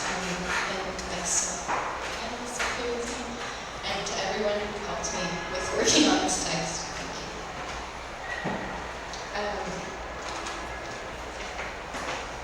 In my talk today, I will attempt to do two things. Firstly, to contextualize the text, The 10-Week Garden, published in 1973 by the Something Else Press, in relation to the press and its larger cultural, historical, and political moment. And secondly, to sketch an outline of some preliminary thoughts on a curatorial approach to exploring and engaging the text, which to me means thinking through its resonances today. The book is a guide to growing flowers, fruits, and vegetables in a Zone 3 climate, Zone 3 denoting on average lower temperatures and thus a short growing season, and emphasizes organic growing practices. In many ways, at first glance, The 10-Week Garden may seem like an outlier among the other books published by the Something Else Press. Furthermore, little is widely known about the author, Carrie Scher, or the illustrator, Linda Barish. However, a little background on the history of how this book came about helps to begin to show a web of intersecting interests and concerns that I consider to be part of a rich foundation from which to begin a discussion of the text. Linda Barish graduated from NYU with a degree in art history in 1967. After graduating, she worked for the Department of Welfare in New York City, and it was there that she met Carrie Scher. In 1968, they both made the decision to leave New York City and move to Vermont, joining a movement of flower power hippies and back to the landers, fleeing cities and starting alternative and egalitarian communes, homesteads, and small farms. They rented a farmhouse barn on 7 acres of land, with little knowledge about gardening or the challenges of life outside the city. On a phone call this year with Linda Barish, she told me about their first winter in the farmhouse, where she, Carrie, and their 2 friends all lived together, about how it was so cold in the barn, which was not properly insulated, that they ended up all living together in one room, and when the firewood ran out, they burned through all the wooden furniture to stay warm. It was in Vermont that they met Dick Higgins, who became their close friend, and Barish recalled meeting Allison Knowles and her daughters, Anna and Jessica. Barish explained that before they gardened, they foraged. She recounted many foraging trips that she, Cher, and Higgins into the woods, foraging together for wild asparagus and taking mushroom walks. She warmly recalled going out with the mushroom people from New York City who had come to visit Higgins. It was only after this that they became interested in gardening and became serious about growing their own food. In 1971, when Dick Higgins drove to California for a teaching position at the new Cal Arts, Sharon Laris drove with him. At Cal Arts, Higgins taught a course called Wild Foods, in which he imparted his knowledge of mushrooms and hunting for wild greens in the diverse landscapes of California. In a radio broadcast in 1972, where Higgins mostly maligns his experience at Cal Arts, he speaks fondly of this course, which he considered a success and which he explains turned into an ecology course over time. This interest in foraging and in mushrooms in particular almost certainly stems from the influence of John Cage, whose lifelong commitment to the study and consumption of mushrooms is well known. In an undated letter, likely from the late 1960s, Cage responds to Albert Fine, who asked which books about mushrooms he recommends referencing, and John Cage, after first lamenting the paucity of mushroom books around, answered, "Any book you can find on mushrooms is worth having." In fact, the book put out by the Something Else Press immediately preceding the publication of The 10-Week Garden was 1,000 American Fungi by Charles Gilligan and Robert K. Fowler. So there's kind of a trajectory in the press. Sharon and Laird were not the only writers published by the press for whom gardening figured prominently in life. Even though in her 1945 book, Wars I Have Seen, Gertrude Stein said, and I do like this, "A vegetable garden in the beginning looks so promising, and then, after all, little by little, it grows nothing but vegetables. Nothing but vegetables." When her partner, Alice Toklas, was a committed gardener for years, in the last chapter of her best-selling cookbook that she published in Refusal of an Autobiography, Toklas says, "For 14 successive years, the gardens at William were my joy, working in them during the summers and planning and dreaming of them during the winters. This emotion of wonder filled me for each vegetable as it was gathered every year. There is nothing that is comparable to it, as satisfactory or as thrilling as gathering the vegetables one has grown." All this is mostly to say that there was a common and shared interest in thinking about ecology, plants, and food amongst this community, an older generation, and also the Vermont community. And if Higgins was a nexus of sorts, at this moment, conversations of food production and ecology were interwoven seamlessly into conversations about concrete poetry, theater, music, and art. When Higgins returned to Vermont from Cal Arts, Sharon Lair's garden was in full swing. It was at Higgins' suggestion that they embarked upon writing The 10-Week Garden. Carrie Sher continued homesteading in Vermont, eventually devoting his life to full-time gardening and selling organic produce at the Newport Farmers Market for 22 years. He passed away in 2012. Linda Larish lives in Florida, teaches at an art school, and she still gardens today. The book made waves after its publication, becoming a landmark text for organic farming in Vermont in the early 1970s. In the counterculture-focused oral histories collected by the Vermont Historical Society, conversations about the early communes, food co-ops, and homesteaders inevitably lead to references to the 10-Week Garden as an integral piece of this history. To mention just a little bit more about its reception and dissemination, beyond Vermont, the book was translated into Dutch and Norwegian, as the Netherlands and Norway share a similar climate and thus face similar challenges when attempting to produce food independently. To return to foraging for a moment, in certain Nordic countries like Norway, for example, the tradition of foraging is so strongly embedded in the culture that the right to roam is diligently protected. In Norway, you can roam across anyone's private property if you're looking for mushrooms or other edibles. In micro instances like this, plants and foraging practices actually start to erode the edges of enshrined capitalist ideologies of private property. And I'll return to this idea later. The 10-Week Garden is militant in its emphasis on organic gardening and composting. And given the erupting political consciousness of the moment, it's no surprise. Rachel Carson's Silent Spring was published in 1961, and a decade later the reverberations and aftershocks were still being felt. Cher explicitly cites Carson and adds in his own words, "We are all too quick to spray deadly poisons on our food as soon as we see an insect.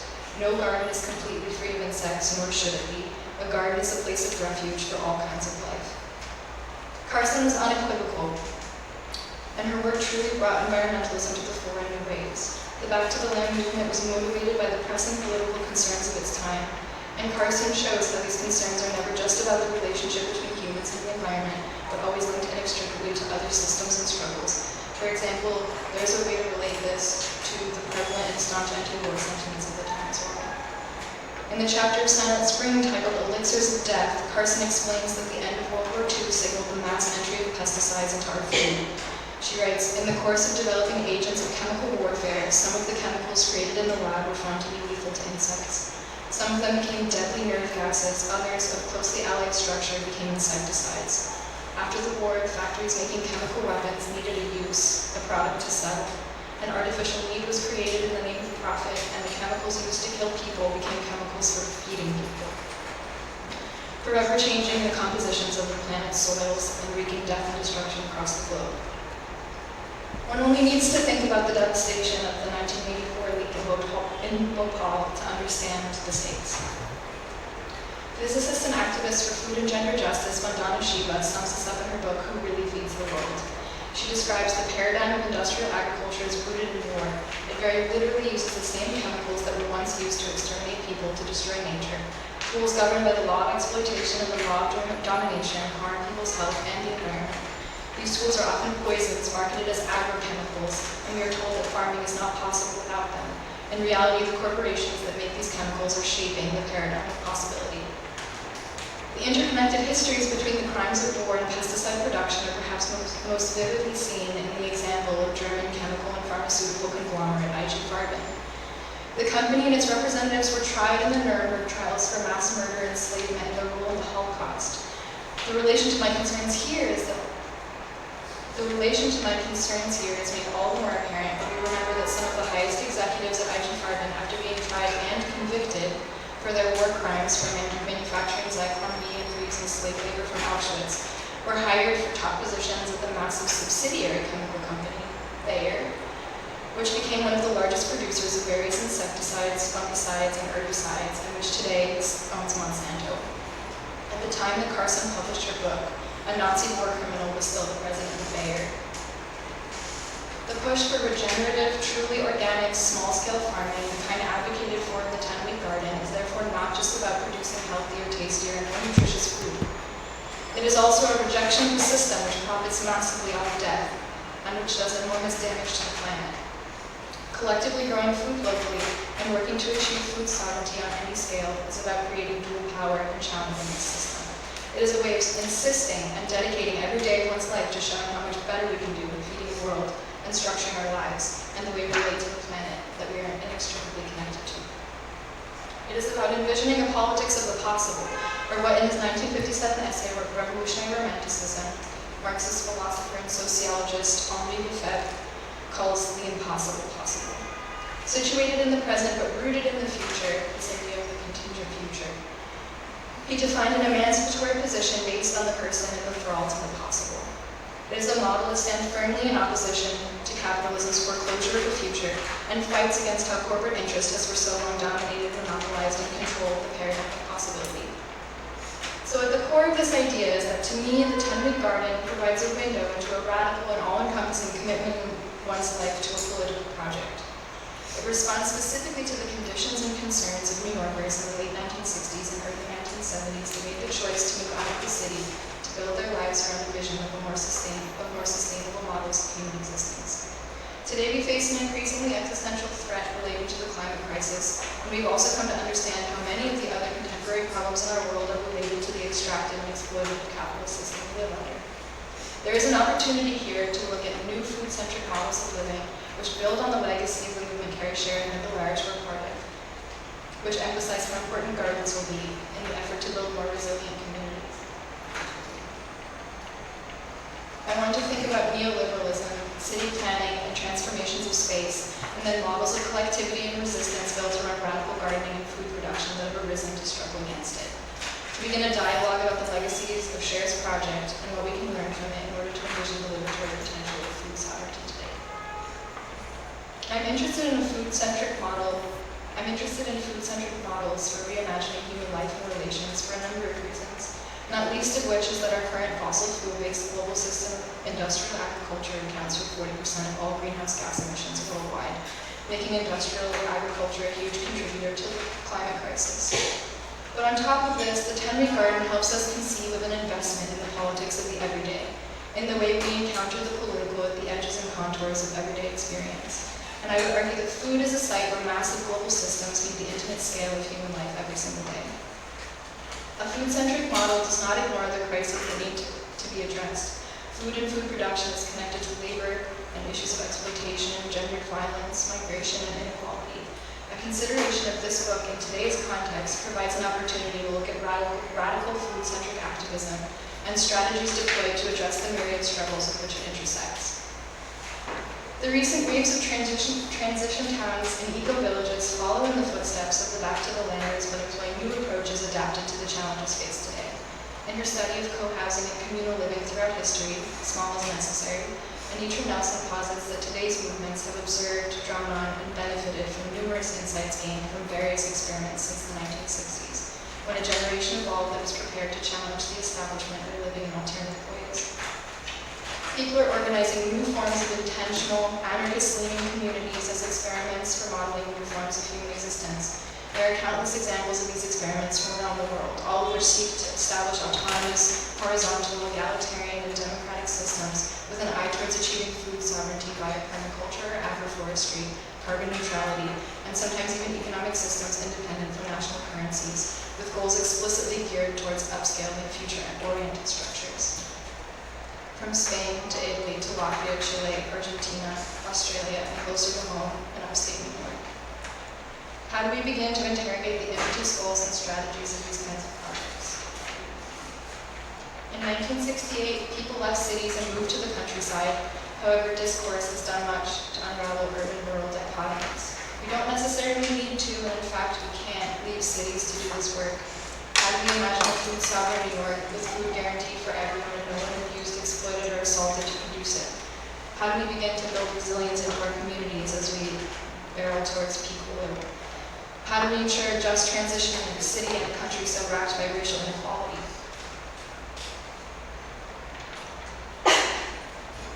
I wanted to read a brief excerpt from Cynthia Ozik's book, The Pottermesser Papers, partially because I can't resist, but also because it provides a useful precedent for thinking through the urban and the garden.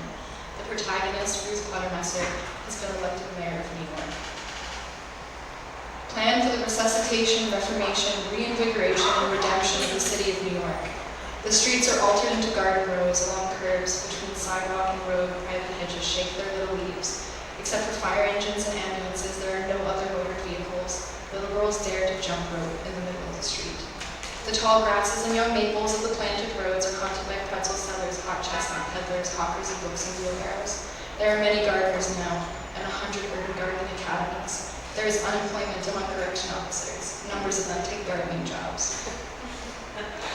Clearly, I'm not advocating for a broken windows approach, but I'm using this citation as a way to emphasize that imagining the reorganization of our cities to a more food-centered model must also necessarily address inequality. Housing as a human right, a transformation board, an end to borders, prisons, policing, and private property. These questions and ideas were central to my approach to reading this book and have informed my proposal for activating it. I wanted to understand the book and its concerns in its context, but to also carry it through time and understand it as an artifact of a moment that continues to drive new ideas and strategies. The archive connects various pasts, presents, and futures, pushing back against the linearity of history. But furthermore, this text in particular asks to be activated. My approach to activating and engaging a curatorial is to understand the book not quite as a score, but as a set of instructions to follow, with its measured durational constraint. It wants you to grow something. It wants its reader to initiate a translation from language into plans. It's a set of tools bound up in a book, and opening it means to begin to think through some of these questions. To do justice to this book is not just to make a garden, but to understand why to make a garden and the radical possibilities of what a garden can mean. My proposal would be for a growing project to take place over the course of 10 weeks, accompanied by a lecture series covering some of the questions outlined here. In this way, we follow the book's explicit directives and also build from it. It means growing, learning, thinking, and getting our hands dirty together. A gardening project requires an incredible amount of work. Plants need sun, water, soil, and air to grow, but they also need time and attention and care. But embarking on a communal gardening project, from my experience, is to practice recasting work in the way of Charles Fourier, a utopian socialist who in 1821 was already warning against capital's destruction of the earth.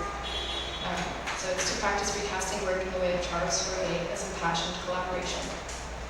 Very quickly, before I conclude, I would like to address an open question about the relationship between gardening and language as another way of thinking through this book and its position within the Something Else Press.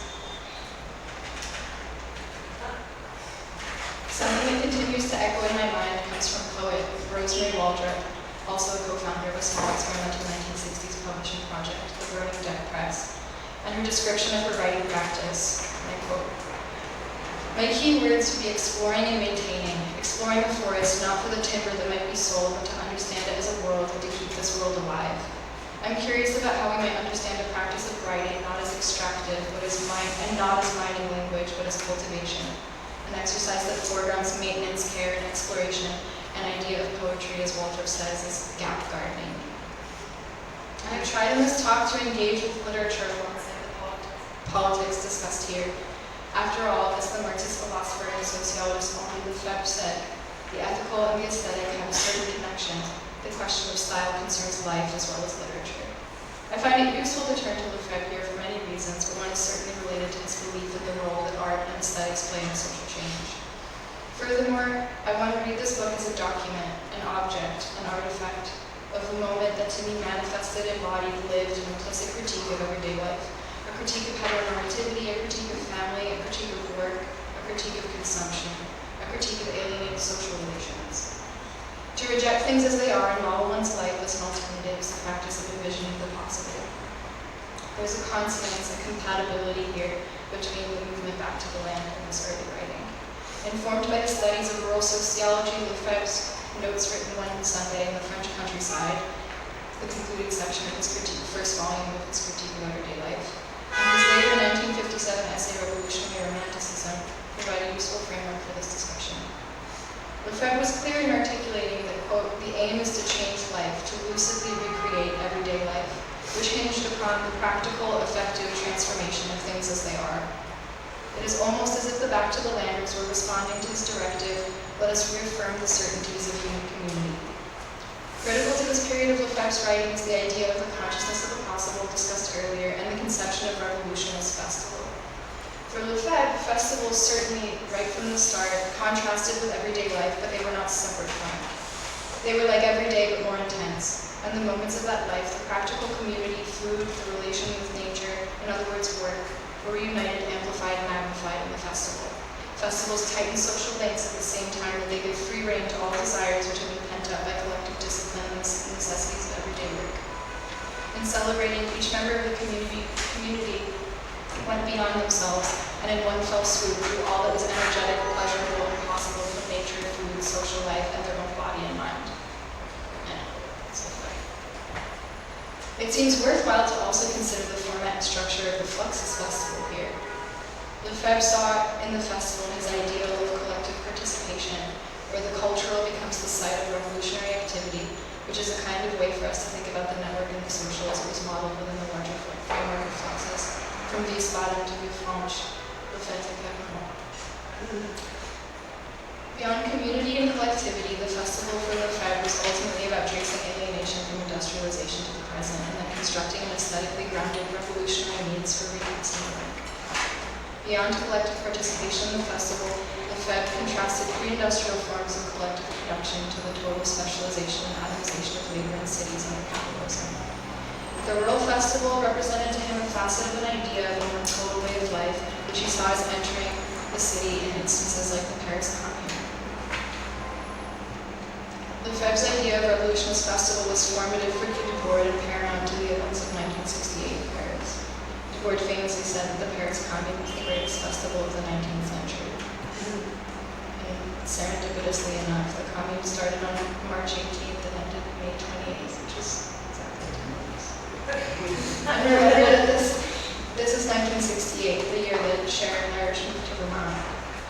And without trying to assume any false equivalencies, it's clear that these contexts crystallize in relation to each other, and you can draw a kind of connection between these approaches. And to wrap up in that spirit, I was looking back at the rallying cry of '68,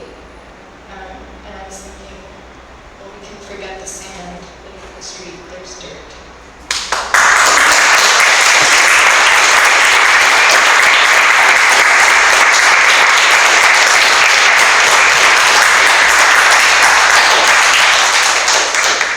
Thanks a lot. Thank you. So we all talked, I think, about the generative potentialities of the book and archive and more specifically books. And you show images of several exhibitions that were showing books. You also showed an exhibition about the concrete poetry. But we didn't really approach the fact that, for example, in this kind of exhibition, that sometimes artists invite, not all, but artists invited to various ways to perform books, to interpret books. And there's a lot of procedures, and I wanted to know if you would like to maybe talk about how in exhibition you imagine or you set certain kinds of invitations that were going in this direction of performing books. Or imagery. First up, I just think we should plant a garden for this exhibit.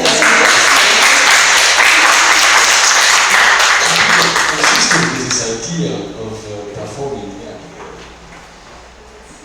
I think Danielle's given us a great model to I really seriously like to think through, because Mica, you said that the books do not accommodate. I mean, anyone who's put together an exhibition of books, you lose the feeling of the book in your hand. You can't read it. You've got people standing around you, and Jorge, I think you're pushing us to say don't give up on the museum to be able to activate these works newly in a different way. And I love going to museums. I think they're incredibly important, but they're different than life, which feels so much more like a garden.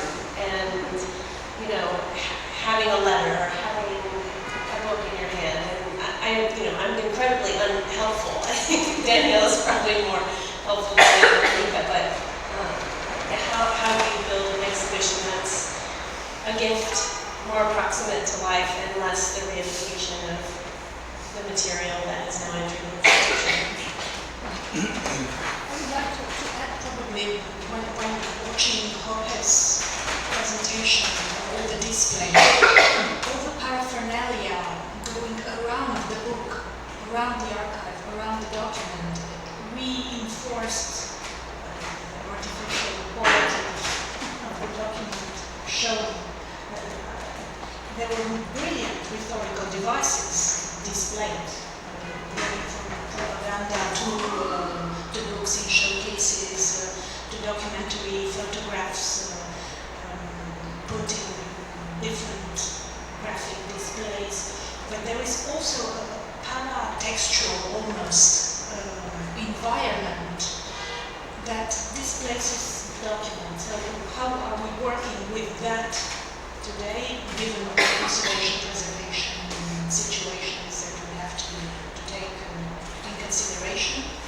How do we have a book manual to plant a garden, but how do we tell that story also in an exhibition? Because there was something quite fascinating, Danielle, in your presentation, the storytelling effect of the utility of this book, and how to think a book as a manual and how not to suffocate it in his framework, in this framework, without planting a garden. That, in an institution, I think that this will tackle all day long in doing that. So I don't have an answer, because probably we will go back and we won't plant gardens in the museums next day. I don't know. I'd say something. I mean, what I think your contribution brings to the panel in a way is the relevance of the cannibalism and the erotics of historical interpretation. In a way, we were discussing last night, and we were talking last night about, I mean, I think my role as a curator is to be both academically rigorous, but open to carnival, to performative, to eroticism. I think if an exhibition lacks of having this radically erotic aspect, is sort of failing as a kind of intellectual and political space. So I think that's a very important aspect. And I think also the tension between archive and museum has to do in a way with the tension between public and private. I very much like when you were saying that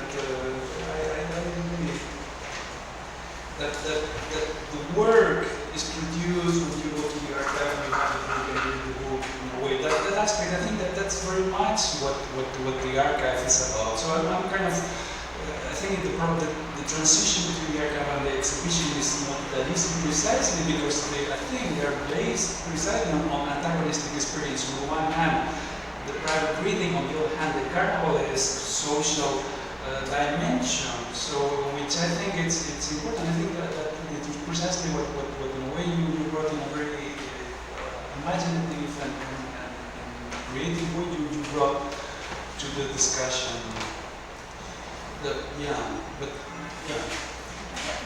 One of the early exhibitions directly mentioned in something else, press newsletter, please correct me if I'm wrong, was the Brighton Concrete Poetry Festival in 1969, I guess. And it's one of the only exhibitions quoted and directly indicated by the newsletter as one interesting situation of exhibiting text. And the Brighton Concrete Poetry Festival was precisely an open public exhibition of text. There were Hans columns of poetry all over the street. So it wasn't necessarily located in one place, in one museum or institution, populating the entire space of Brighton. And I think that Higgins appreciated that distributed creativity, and you mentioned distributed creativity yesterday, of affecting people. Obviously, Henri Lefebvre was an exchange coin at that time. I don't know if Higgins read it, probably yes, because it was a very landmark theoretical reading for the period. And is very connoted, the reading of Lefebvre, to all the internationalities who used Guillemot and all what they pulled from the festival reading of Lefebvre. But I guess that another reading that was quite activated through that theory was Erwin Goffman, the presentation of self in everyday life. I have the French title. And the presentation of self was thoroughly read by Higgins and by all the concrete poets and all the visual poets. And there is something probably that we should explore through that pieces of transformation active through poetry. And probably poetry is a good entry point to read the exhibition. Poetry in France. Poetry with France.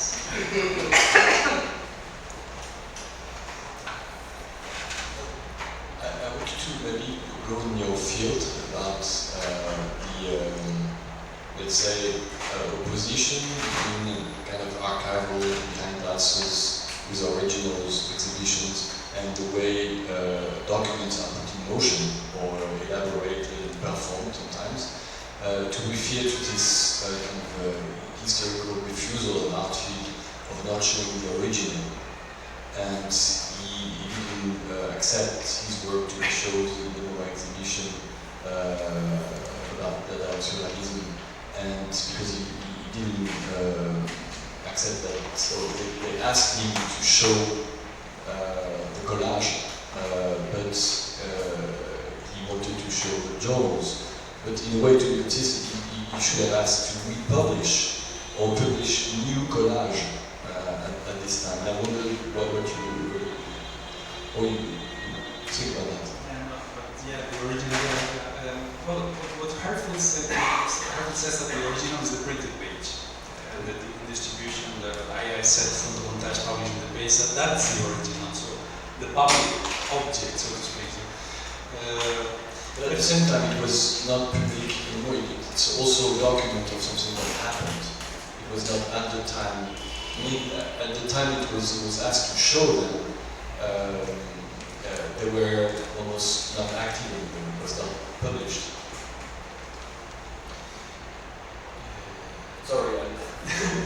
Yeah, what I was trying to say is that the idea that the original is the public space, is a shared idea in photography, I would say, most part of the 20th century. So it's not that Harvey's idea, it's most photographers thought that the work was there when it was published, and the way the prints were instrumental to the publication. So the idea of the print is the original, is relatively contemporary idea, which I would say starts actually when there's an art market for photography in the 1970s, not before. So I would say that this idea is shared by most photographers in the 20th century.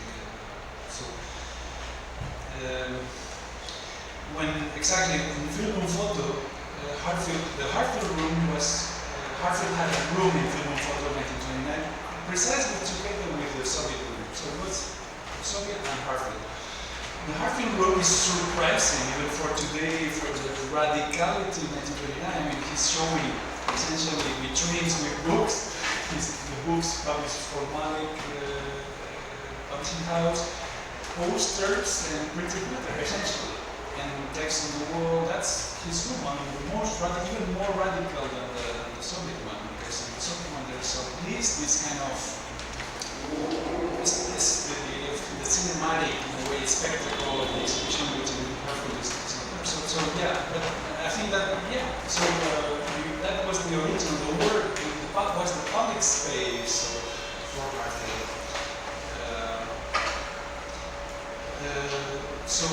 But again, I think what I think is important is that we need to understand this obviously in the context of propaganda as photography is famous. Also in that room, Hartfield writes on the wall, use photography as a weapon. So essentially, photography is propaganda, it's an ideological instrument. So in that sense, the idea of object, original, whatever is really irrelevant. What is relevant is the medium and the transmission and the circulation.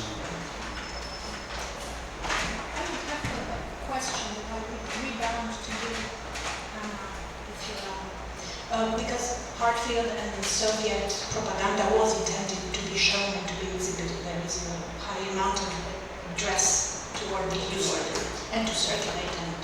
But how did Higgins thought about exhibiting something else press? What is his relation to the possibility of exhibition for that material? So I think one of the more interesting and strange events of these last couple of days was noticing the lack of documentation of the Something Else Press show at Franklin Furnace. Right? Dick didn't take pictures of it, and neither did Franklin Furnace. And I think that for me, that's not an accident. Right? So what I imagine is a very live scene where Dick, with all of his incredible kinetic energy, shows up at Franklin Furnace with suitcases full of stuff, right? And sets it out in a way that he can tolerate, but doesn't bother taking a photograph. And I think that's interesting and really important. It raises another, I'll try not to go too far into the rabbit hole, but I've been thinking a lot about Julia's opening remarks yesterday with the calendar grid. And something that I noticed with regard to anthologies, which I had never noticed until your, fantastic presentation, Lucy, was not only is there the calendar book at the end, but Jefferson's birthday, right? The first Something Else Press publication is also a kind kind of calendar, right? Because it's Jefferson's birthday fore and aft, and then we have the 10-week garden. And so I'm starting to see a pattern, which has to do with Dick's kind of interest. And he gardened that way, or attempted to, but he did everything too big. And the garden he planted was, well, maybe Jessica should tell the story. Jessica, tell your story. Thank you for indulging me just for a moment, but it was really amazing. I think he did try to do this garden, and he made it huge. And it was, yeah, the size of this room, and me and Hannah were the ones that were to learn gardening. And we woke up every morning and got out there and started to read and understand the earth and the vegetation. And it was wonderful, but it was really hard too. There's another side of this, that he had us out there, you know, up at sunrise, and on the weekends, you know, we'd have to do 4 or 5 hours out there. And so he overdid it a little bit. The point is it takes a lot. Thanks, Jess, that was awesome. Yeah, so that's what I would say, is that he wasn't particularly concerned with displaying books. But he did work to reissue a little bit, and as you all have maybe heard, he lived in a church where he replaced the pews with bookshelves, and he read in there, and people who came to see him would read in there. So that directness was, I think, actually really, really essential to how he understood the book. Yeah. And one of his favorite stories was when he got to see the Gutenberg Bible at the New York Public Library, and didn't let him touch it. So, thank you. I just remember that the garden would sometimes overproduce, and so when I couldn't can, we'd get these boxes and put them right out on the roadside, and they'd be gone by the end of the day. Boxes of food.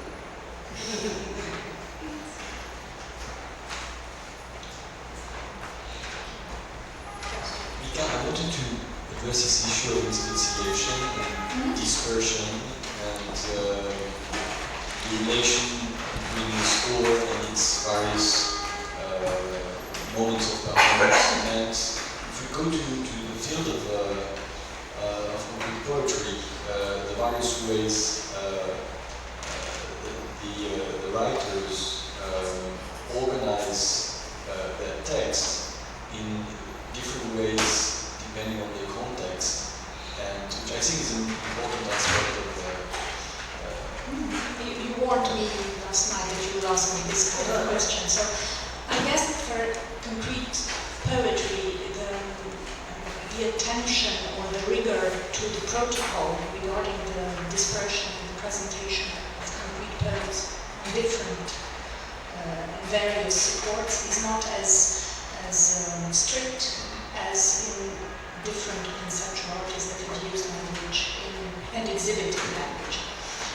And concrete poetry is an exhibitable material. And I guess that all the concrete and visual poets have displayed their concrete and visual poems in different situations, and that makes it interesting as a kind of exhibitable element. But I think that it's also a question that we could ask Alain Smithson on exhibiting and displaying visual poetry in different situations of exhibition, institutional or not, because you instantiate the public poem in different situations that are not necessarily linked to any institutional space. So I think that it's another question that I would address to the public. And the anthologies that I've quickly presented here are not collections of protocols, except several transgressive figures, but they are manuals. They are open-ended, really. I think that they are open-ended books to be original, and people circulate between these anthologies. Some of them are reprinted after different an economy of the book that is already embedded in that ontology. But if you allow me, Sébastien, to leave, I guess also, I think it's important that Mulroney speaks about the public poems and their exhibition, their instances of exhibition. Yes, but I just had the great pleasure of doing one at Ms. Mulroney's wonderful dining library. It was a great treat, and she was a magnificent eye, I must say.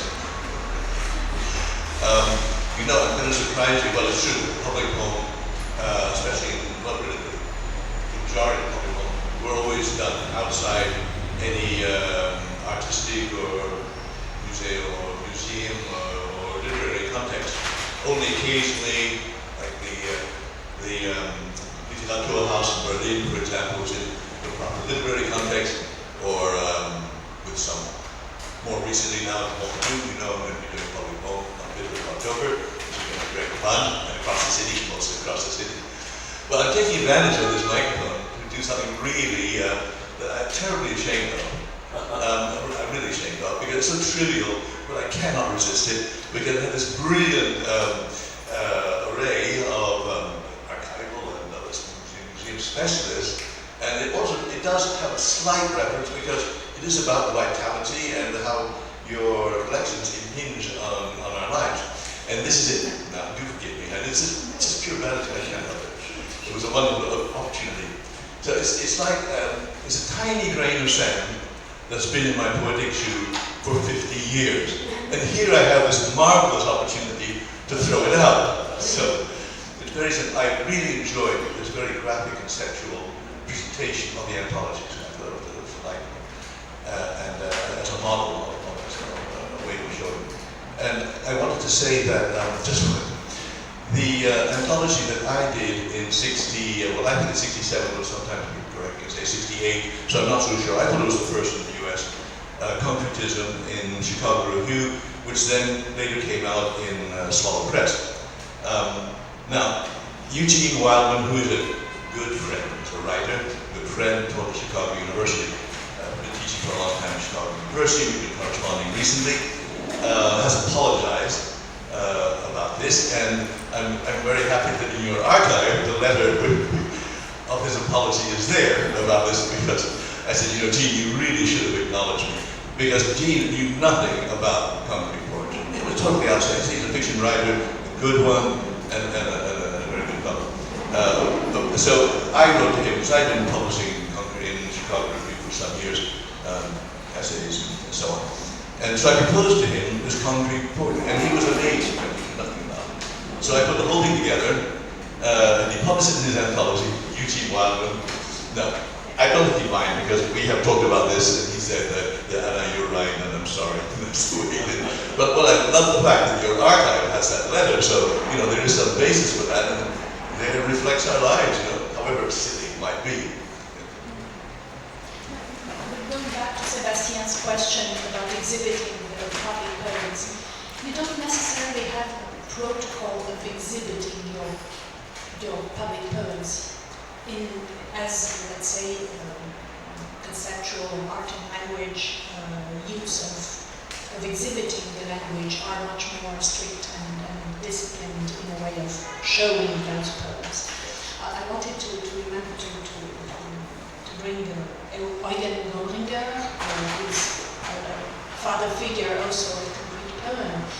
You can see the distribution, the exhibiting of these complete poems in different devices that don't necessarily replicate the same scale, the same situation of exhibition, but they have to contain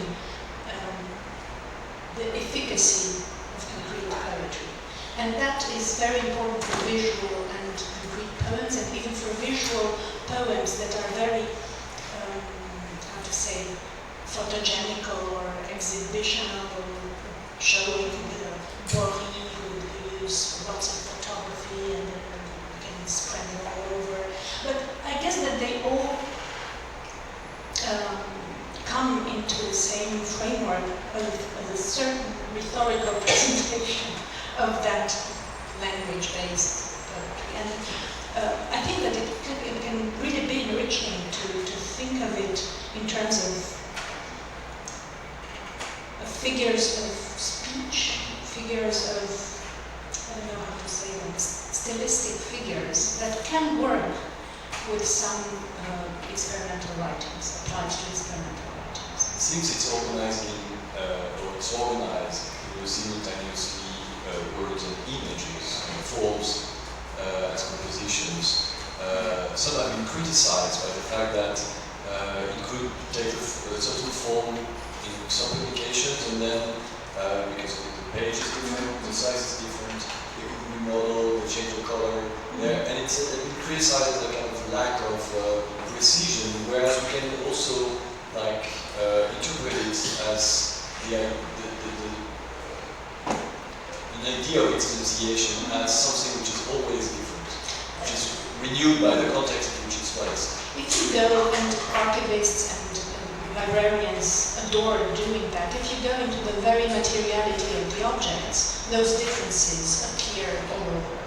And some of these artists and poets play with those differences in those books, and I guess that the Campos brothers are exemplary for that, and they're playing with the material, visual differences of the poem.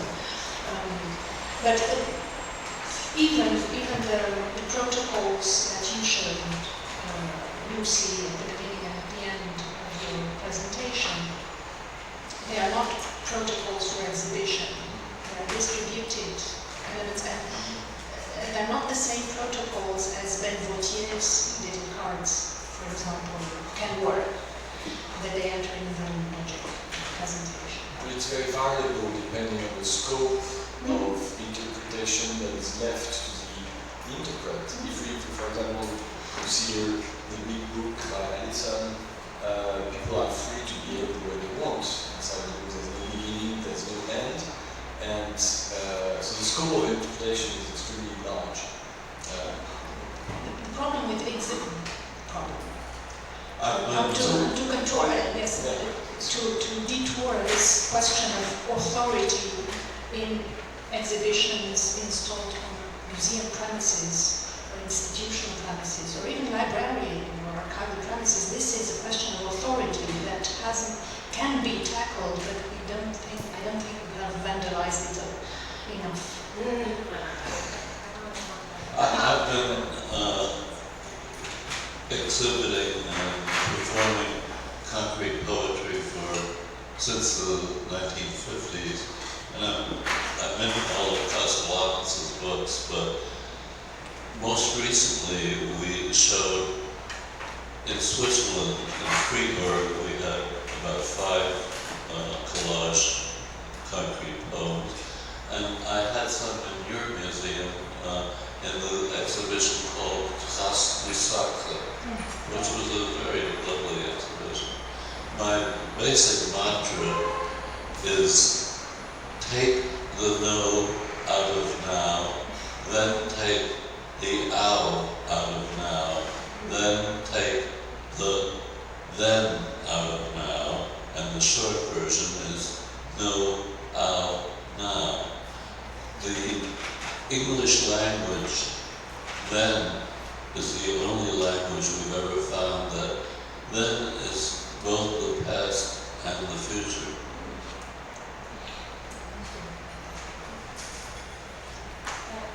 That's really interesting to think about the past and the future simultaneously, which I think happens a lot in these library collections. And thinking about the first night of the panel that you reminded us that it was Alison Holmes who named Something Else Press, and that you in fact designed several of the books. And so that got me thinking about names and how names exist in these finding aids and in these collections. And Danielle, you're talking about roaming across other people's property, right? And I think that is an interesting metaphor for finding aids in collections. And you were saying that these anthologies are always incomplete and always in movement. So I guess, when I look at a collection, you open up a finding aid and it's under somebody's name, and then you see all the things that are organized, like their correspondence or their manuscripts.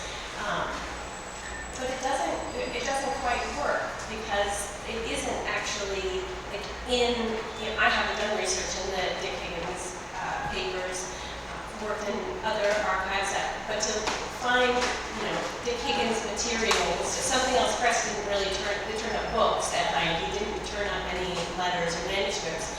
But the name Dick Higgins turned up Alain, it turned up so many other people, and so it's their collections, their finding aids. In them, I find Dick Higgins, and in Dick Higgins' archive, you find Alison, you find other people, and so it's not really. It's not a closed entity, and libraries use this thing called authority records, and so you have a name, Lucy Mulroney, and that name has to have an authority record with the Library of Congress, so it cannot change. So anytime you want to look for me in a library catalog, you get the same, you have to make sure you use the same name. And that's the same structure that makes finding aids work. That's how you can find, that's how they get cataloged. But those names are not actually, they don't actually contain or reflect what the collection is in the library, which is all of these other people's work and notes and diaries and photographs. That's what's actually in there. So it could be the Dick Higgins archive or Alain Bessel's papers, but in there are so many different people. And I don't know, I think that that's really a wonderful thing about these library collections. And it's this tending to these collections the way you would tend to a garden. The work is never done, and it's very much related to self-publishing and sustainable food sovereignty. Like these kinds of practices seem very related to me. I just wanted to add that. I completely agree with you. I think that there's always the artist who have the most brilliant ideas. And if we displace the remark to the entire Maillard network, there is an incipient mobile archive they've built, an open-ended archive, and with all the tools of the archival rigor, you can't contain it. And you cannot contain it. And probably Ray Johnson escapes this very system of archival rigor. So how do we exhibit it?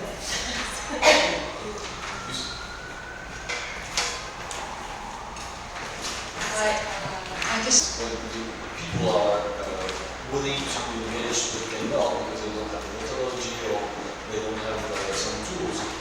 But the idea of providing a tool and identify what are the needs, I think that It definitely a project like this involves a lot of communication with people. In New York, I talk to people about things that are happening here, but it's a totally different context anywhere you go, so you have to be sensitive to that. Do you connect gardening with gleaning? Are those two ends of the same spectrum, or do you, I was thinking about the beautiful Agnes Varda from the Gleaners and I, and food waste, and I just wondered if, I think about the 10-week gardening and time and gleaning and growing, and if those are all within the framework of what you were thinking about for an exhibition, or you would not stay actually with gardening, plants to eat, Oh, that's interesting. I mean, I think in a larger picture sense, it's totally all part of this thing. They're like very closely related, and there's a lot of things to do between them. But yeah, I mean, in this case, I guess foraging and gleaning are not so different in the idea of like searching and so it is all connected, definitely. I don't know that much about foraging, but it would be an interesting thing to bring into. And just we received a slide from Alice that I think we